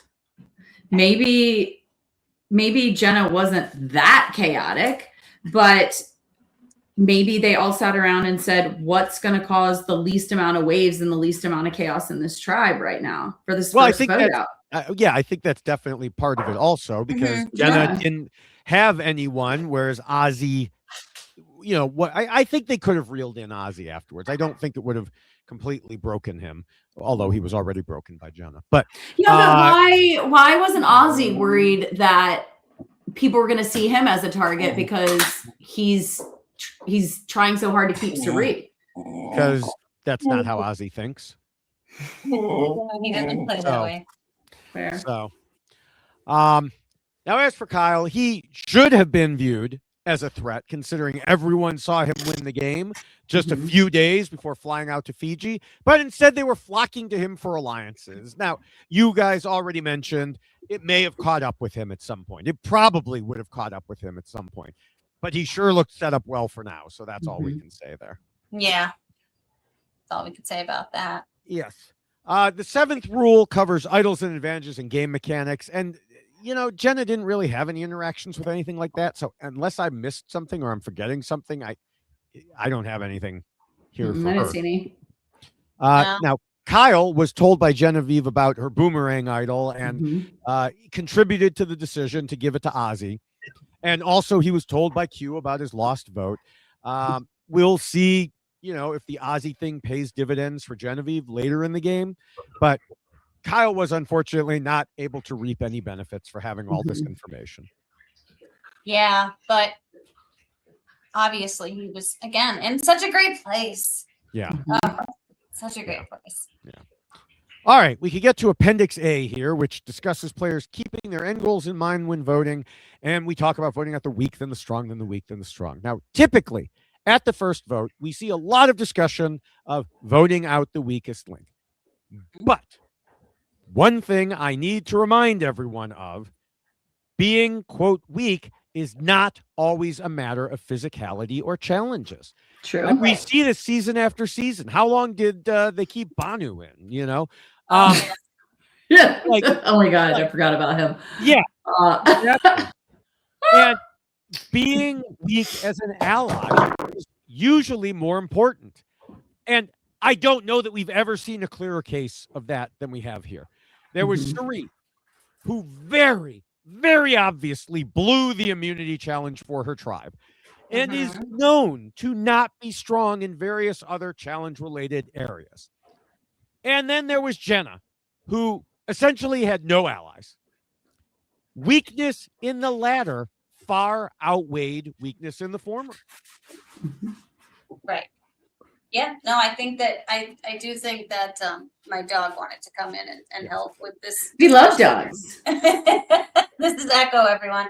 But yes, no, I do think that this is one of those things that people do end up forgetting, that weakness, it's multifaceted, especially in this game now, because yes, there's a lot of things that the challenges are exceptional, and the challenges are very hard and arduous and all of these things, and there's always a puzzle at the end, and these are things that we all know, but that's not always what it just boils down to. And I think that the fact that they're willing to keep Sari speaks volumes again of the other issues that they saw keeping Jenna versus Sari, where it's like, yeah, if you lose a challenge, guess what, you're going back to tribal council, and that's terrible, and nobody wants to do that.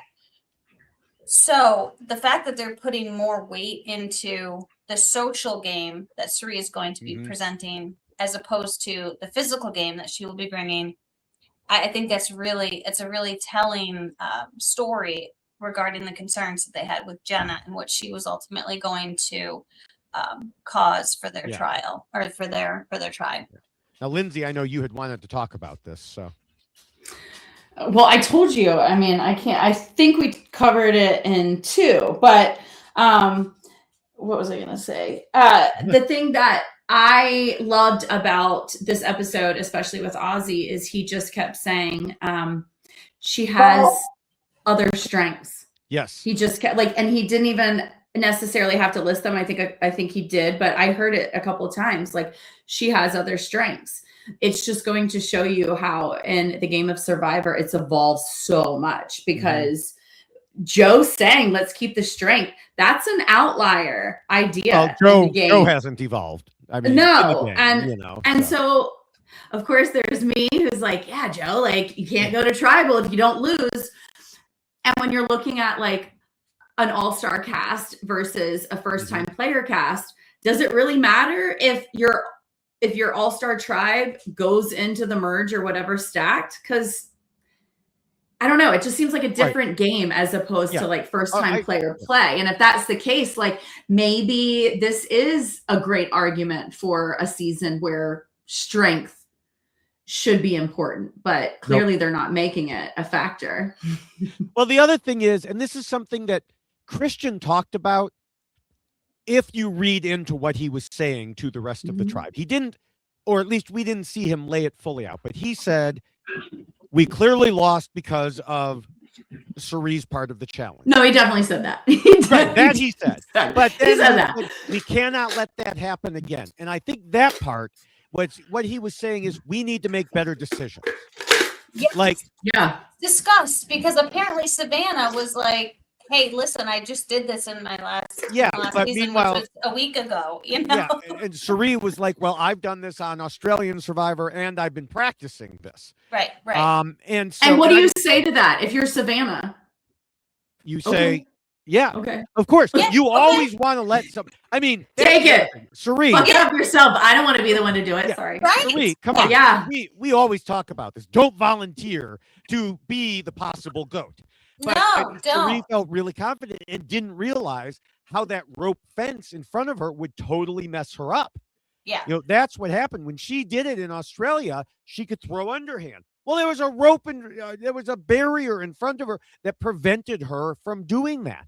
Mm-hmm. And that's why, like, one of the tribes, they eventually just took it and chucked it overhand like they were throwing a pitch, Mm-hmm. and I don't think she was able to do that. She had to do the swing around thing, and that made it very difficult, which they obviously did not foresee. But yes, Sheree, come on. I think what she was like was, look, this is the one thing in her mind. This is the one thing I know I can do. I want to show I'm not weak at challenges. And instead, she did not.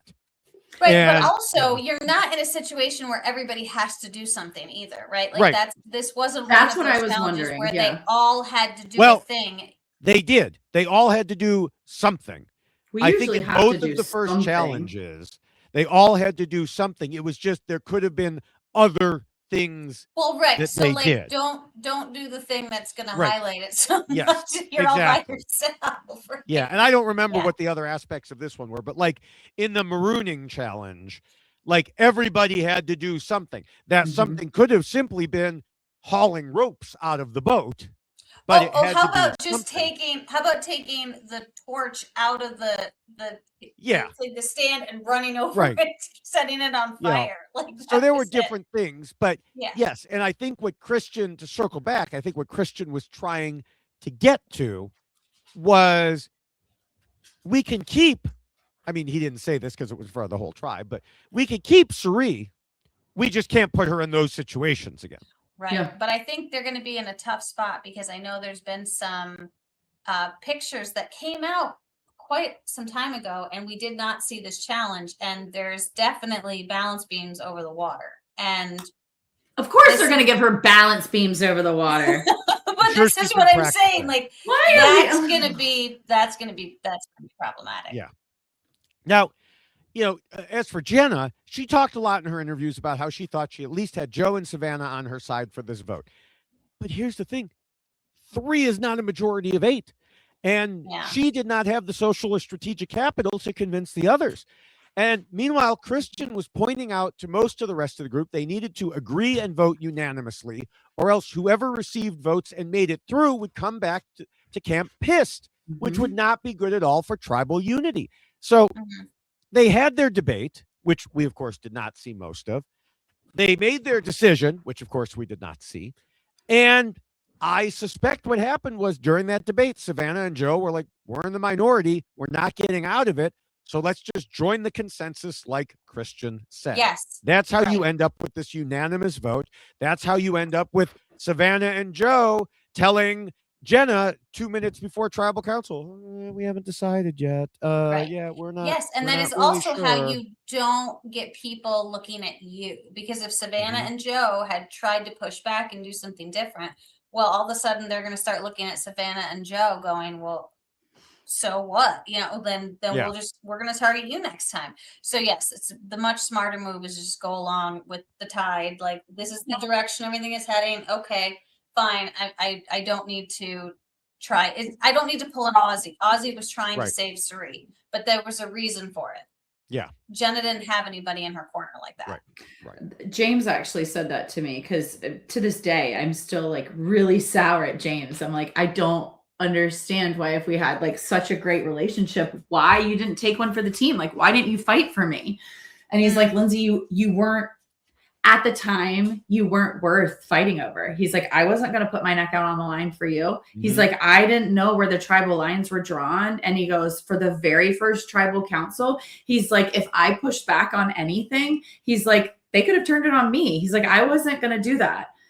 And it took him saying that for me to like really understand, like, James didn't owe me anything in the first 9 days. He still doesn't owe me anything now, but it's hard to understand sometimes like why someone doesn't fight harder for you, but you have to stop looking at it from like your lens and be like, this person is just trying to stay in the game 3 more days. Right. So, Right. Yeah. And a lot can happen in those 3 days. So I think James, like, even if he was like, Lindsay would be a really great number for me, I can do enough work in the next couple days to like make up for that loss, whatever it is in the game. Mm-hmm. Yeah. All right, for Kyle, instead of just having almost nothing, we have literally nothing to say because the other tribe members didn't make the decision here. So there's literally nothing we could talk about. That's it. So, all right, it is about time to wrap up. 2 hours and 10 minutes in. Lindsay, what are your Yes, sir. final thoughts on Jenna and Kyle? Jenna and Kyle. Sad to see both of them go, but I think watching the two of them go out in this game just gets me excited to see like what's going to happen for the rest of the season. Okay. They were the last two I expected to see go home this week. Yeah. But they were also two people that were not in my Survivor fantasy pool, so I'm excited about that. I kept my tribe That's intact. good for you. I know That's great. Christian's my winner pick, so we'll see how that goes. Yeah, Chrissy is mine, and I'm Love very excited. I'm very excited about this. Mhm. So let's talk a little bit about Jenna, and I won't say much about Kyle because I feel like that's the theme, right? We haven't said much about Kyle, but I will say this. So one of the interesting components about Jenna in her pregame press, she said that her Survivor 50 strategy is same as All Stars. Get people to like me quickly and start planting seeds of my plans so they think it's theirs.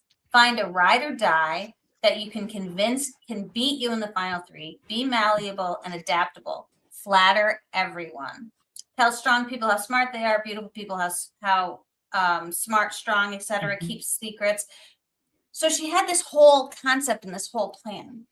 But instead of planting seeds, she went into an area where there was already trees and just ripped out the trees and decided that she was going to put in her own trees without actually planting them properly and watering them and getting them started in the way that they need to start. And I hate to say that, but Jenna, like, you were not playing Survivor All Stars. That was a whole different group of people. You had different relationships with those people. You had relationships with those people. This is something that we discussed. There was 8 seasons at that point. You had been to Survivor parties and things and hung out with each other and done game shows and all of this incredible stuff. So you knew who you were playing with. So coming into All Stars with that idea, that concept, it worked because something we talked about, Tina. People were already gunning for Tina when you came into Survivor All Stars. So again, different audience. That is unfortunately what Jenna failed to really recognize, is that this is a different audience. And for someone who brought a CD player and was like crocheting in Ponderosa, so you would think that she didn't know what she was doing because she was super old and had no concept of how to play this game. That is not what you presented, what you got on the island. It was not the crocheting, CD playing individual that they saw. And I think that scared people. I think it caught people off guard. I really do think that this idea that no one was behind you and you didn't have a base to work with isn't true. I think people wanted to play with Jenna. I think people were excited to play with Jenna because you are Jenna from Borneo. You are Jenna from All Stars. You have this air about you. You have this legendary status that I do think that you fill. I do think that there's a reason why you were chosen. You weren't the token Borneo player as you expressed you might be.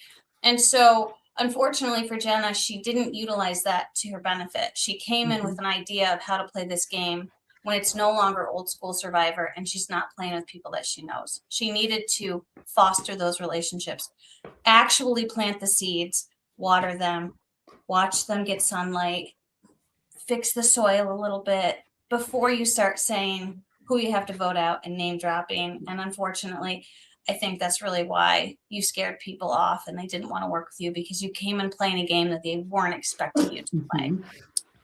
Kyle, you ripped your Achilles tendon, and that's really awful. And I shouldn't laugh, but it's so terrible. And I'm so sorry that you had to go through that. But I do think that you were in a great place. And I do think that it would have been incredible to watch you play.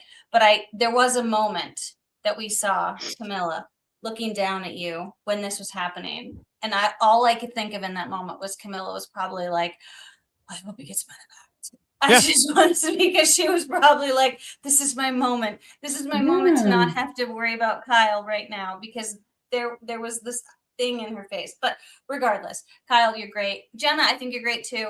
I would have loved to have had an opportunity to spend, time on an island with Jenna. And unfortunately, I was only in the montage, but Yeah. I'll take it. It's fine. I'll take it. Hey, that's impressive. I'm okay with it. I'll take Yeah. it. Can I just touch on something before I forget?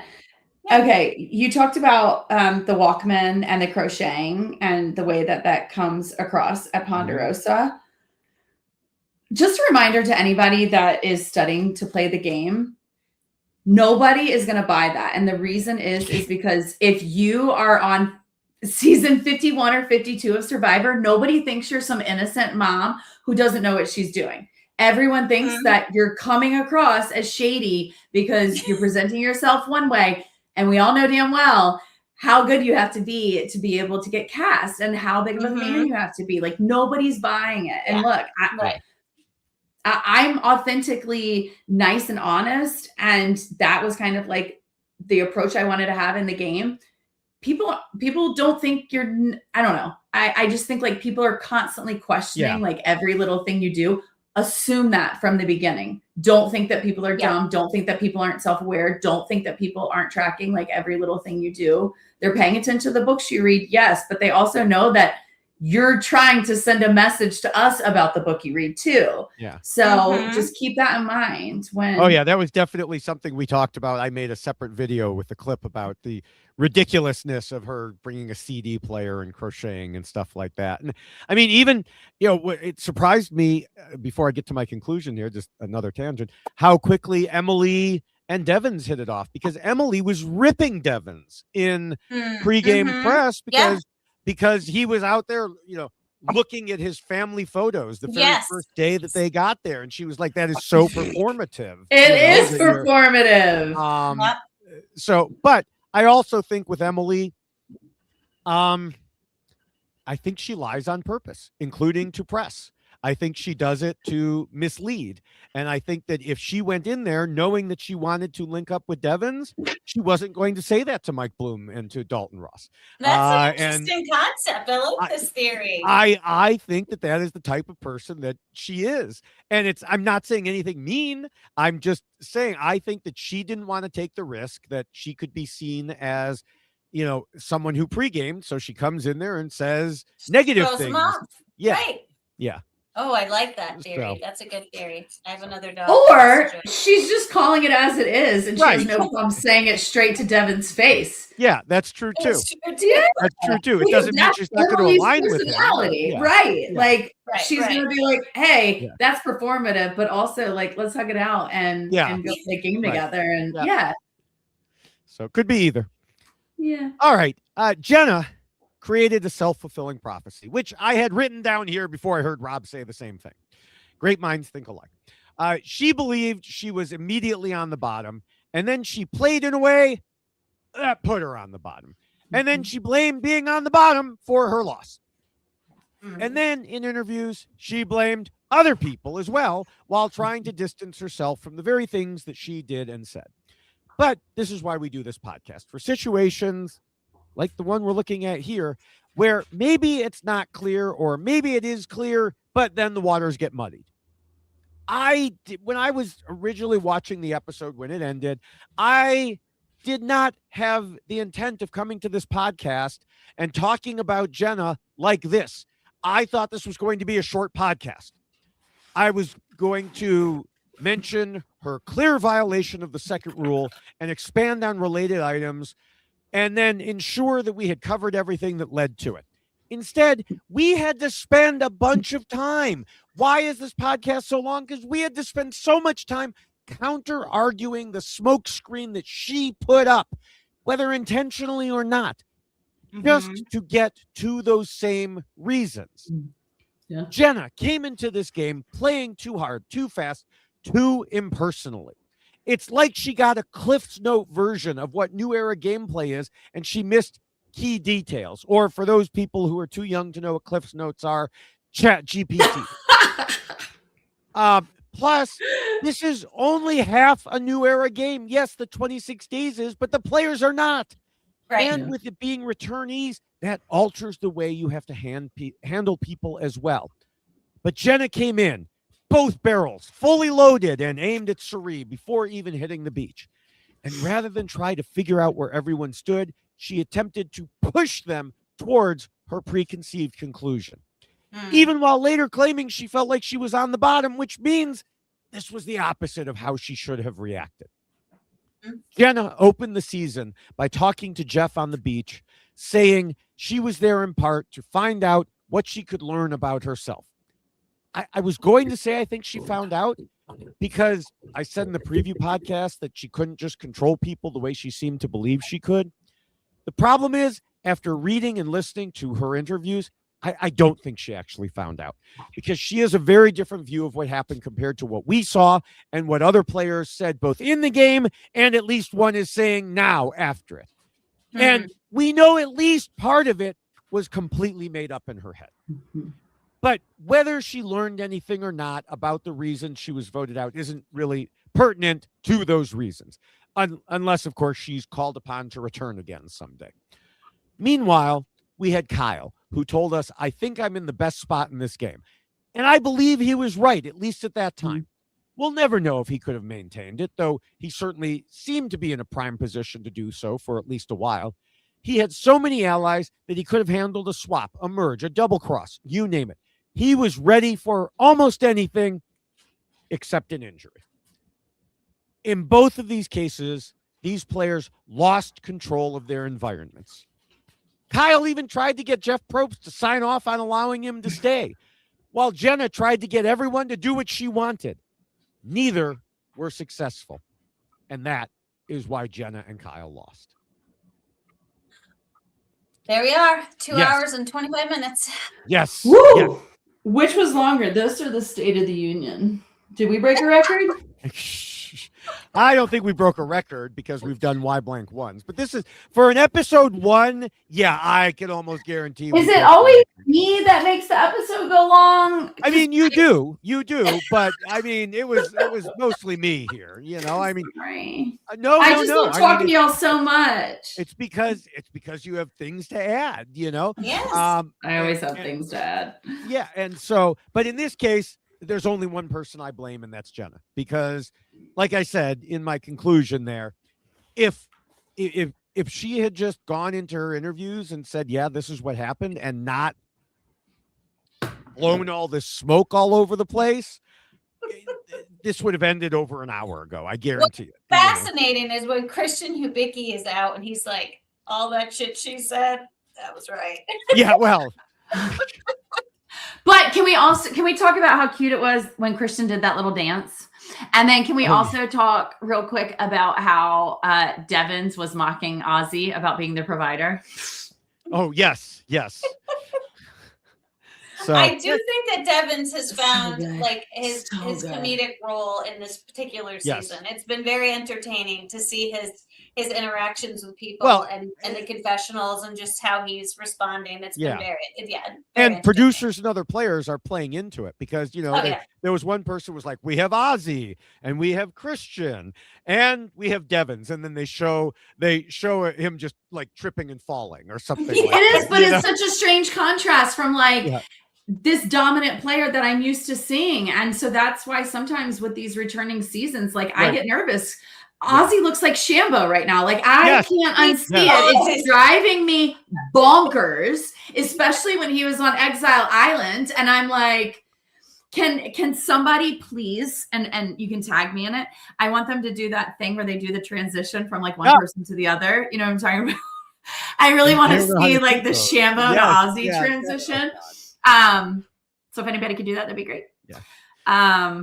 Yeah. All right. All right. Well, we All right. still have predictions to do, so we better. Oh move in here. God. Yeah. No No. predictions. Yes. All right. Before we do that, I do want to mention next week we will have another returning guest as Liz Wilcox joins us. Now, she's Ooh. hoping to discuss Q, so we'll see how that goes for that tribe there. But we do want to remind everyone quickly here that the rules we just discussed are available in poster form and poster on a t-shirt form and Yeah. checklist form. So again, go to robhasawebsite.com/YXLostFeed and go ahead and get that.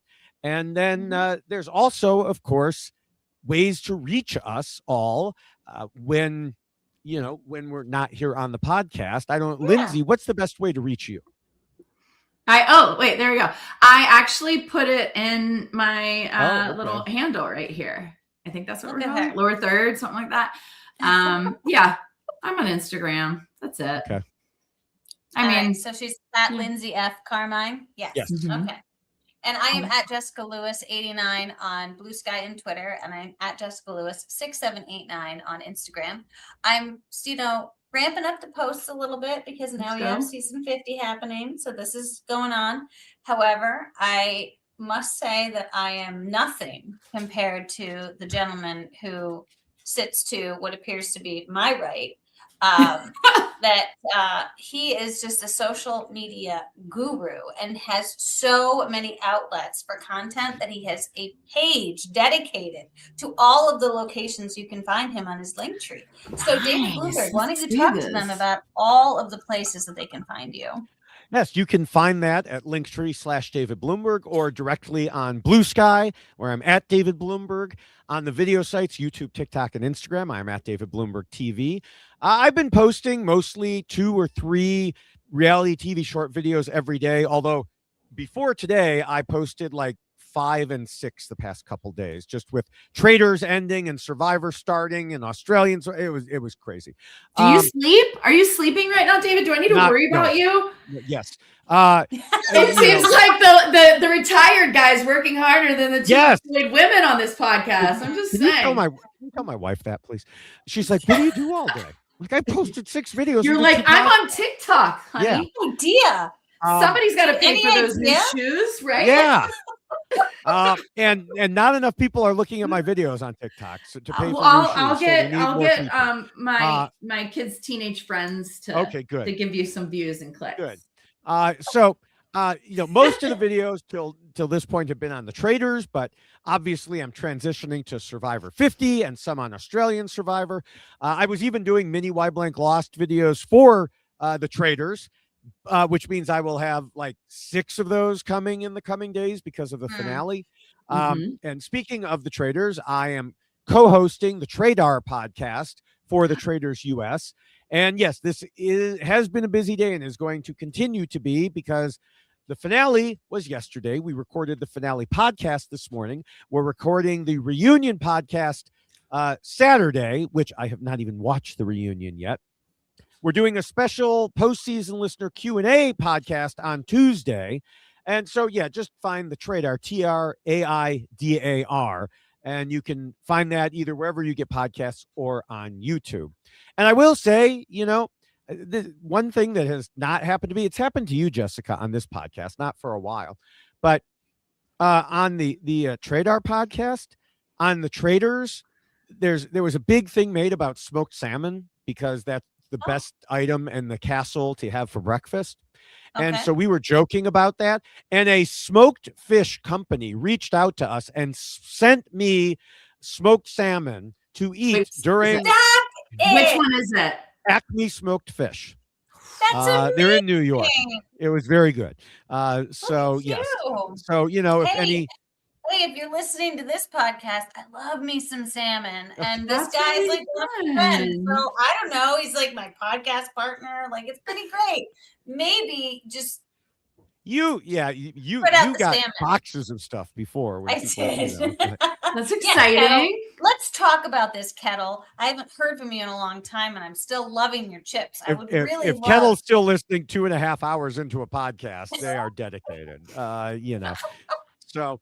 But we know there are some people dedicated, so we better get to the predictions.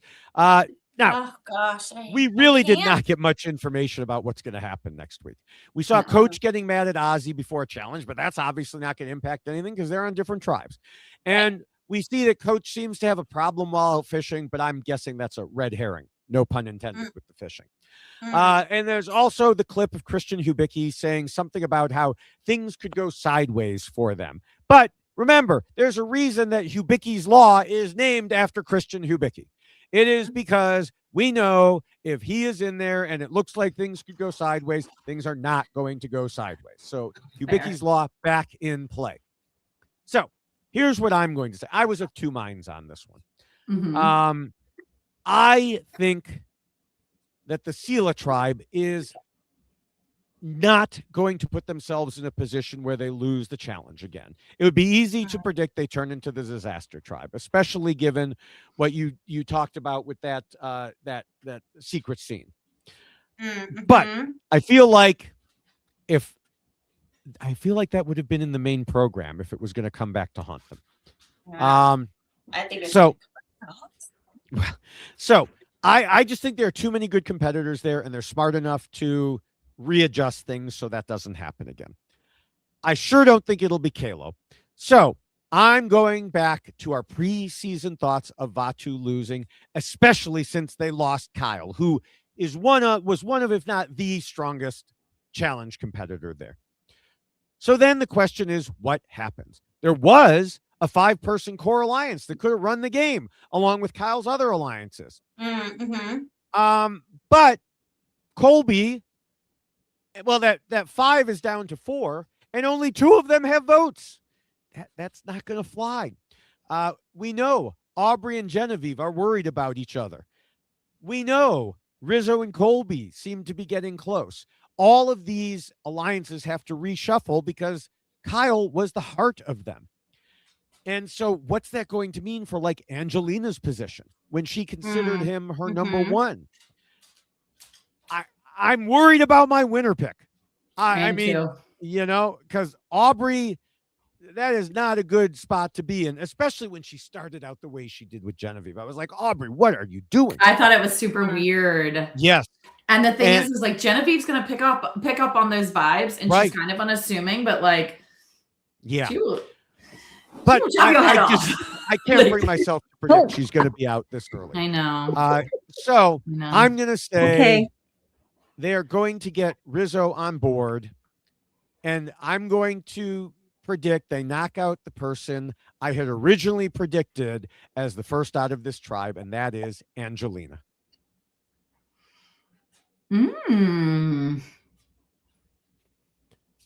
Hey, just so you know, if you can hear me, I can't hear you at all. You can't hear me at all now? Okay, I guess you can't. Okay, well, she just had a dog emergency with the hearing there. So hopefully she will fix that while, Lindsay, you give us your predictions. All right. I'm looking at tribe photos right now. All right, who doesn't have a vote? Q and Colby. Is that right? All right. So if Q and Colby don't have a vote, I think Aubrey goes.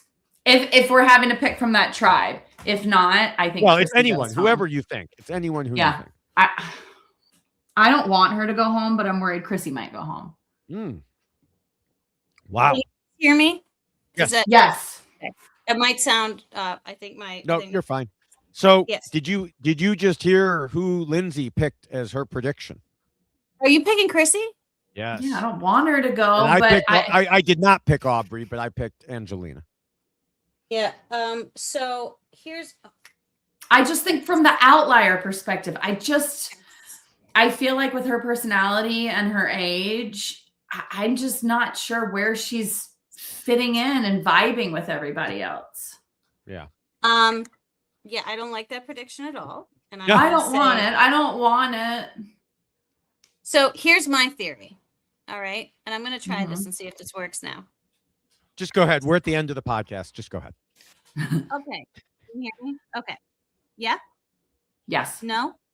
Yes? Okay. All right. So here's what I think. I think that we are going to see Seal going back to tribal council, because I just feel like there's something about this whole boomerang situation with the boomerang idol that happened.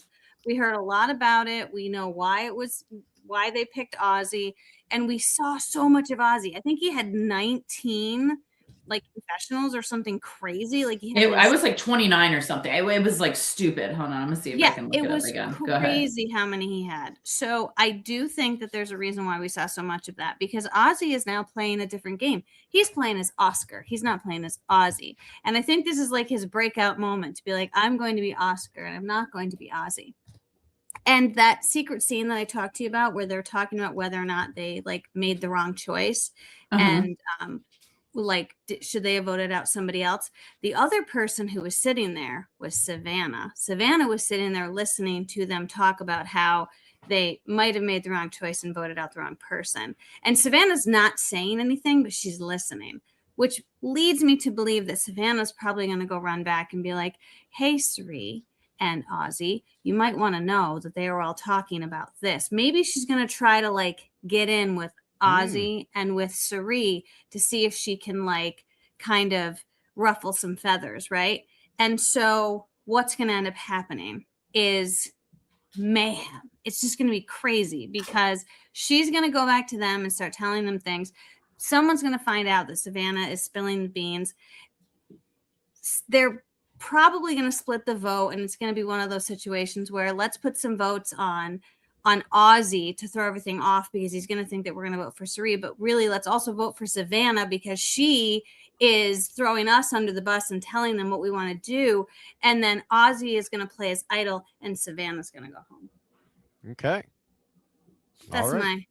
my theory. I mean, I have nothing against Savannah, but that's certainly the most interesting of our three predictions, I have to say. I'm just trying to put everything together that I was yeah. like 19 confessionals. Like that's crazy. 19 is crazy. But okay, let's say, all right, let's say this tribe does go back to tribal. I would think the 5 of them would gang up on Sari and Ozzy, maybe split the vote, and then Ozzy is torn. Where is he going to play his idol? For Sari or for himself? Mm-hmm. Yeah. I don't know. No, he can't play it for anyone else. That was one of the rules of he the has to play it for himself. Yeah. So but he has another advantage that he said, I don't want to have to play it for Sari. What's the other advantage he has? Oh, that's the extra vote. Yeah. The extra vote. Okay. Yeah. So I don't see how this would help here, but they would be dumb to not try to get one of the 2 of them out at this point. Yeah. Mm-hmm. All right. Well, that's my prediction. Okay. Well, as we wrap up, I want to encourage people to check out the RHAP patron program at robhasawebsite.com/patron. You can get access to all the special podcasts that are put out just for patrons, plus Facebook groups and Discord. And of course, you support shows like ours and everything on the network by becoming a patron at robhasawebsite.com/patron. And make sure you're subscribed to all the RHAP Survivor podcasts at weknowsurvivor.com. And you'll see all of the Survivor podcasts that we have here, from us to the Know-It-Alls to the B&B, Survivor International, you name it, it's on there.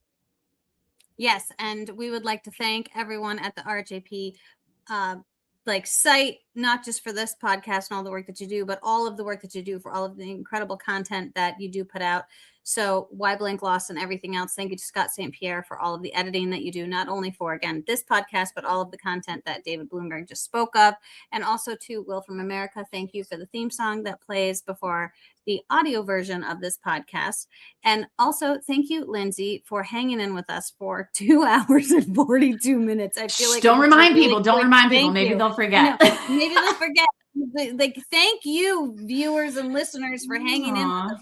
Of course. Because it was a lot to talk about. It was a lot. It was a 3-hour premiere. So why can't it be a 3-hour Why Blank Lost premiere, right? I mean, come on. It's fine. We actually averaged less than, I don't want to do the math. I was going to say normally our podcast is longer than the episode. So we're shorter than the episode here. Yes. So we're coming out ahead. Anyone who's made it this long, you know that. We're ahead here. So yes. We're doing great. We're doing great. Thank you also. You know what? As far as I'm concerned, there's no such thing as too much Rob Has a Podcast Survivor content. So right. Mm-hmm. Right. Agreed. All right. Well, thanks for having me on. Thanks everybody for listening. Can't wait to do it again. Yes. And thank you, of course, Jessica. We will see everyone in a week. And of course, you could find us on social media till then. And next week, as I mentioned, we'll have Liz on. So see you then. Bye. Bye.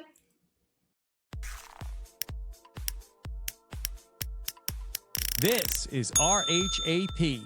We know reality TV.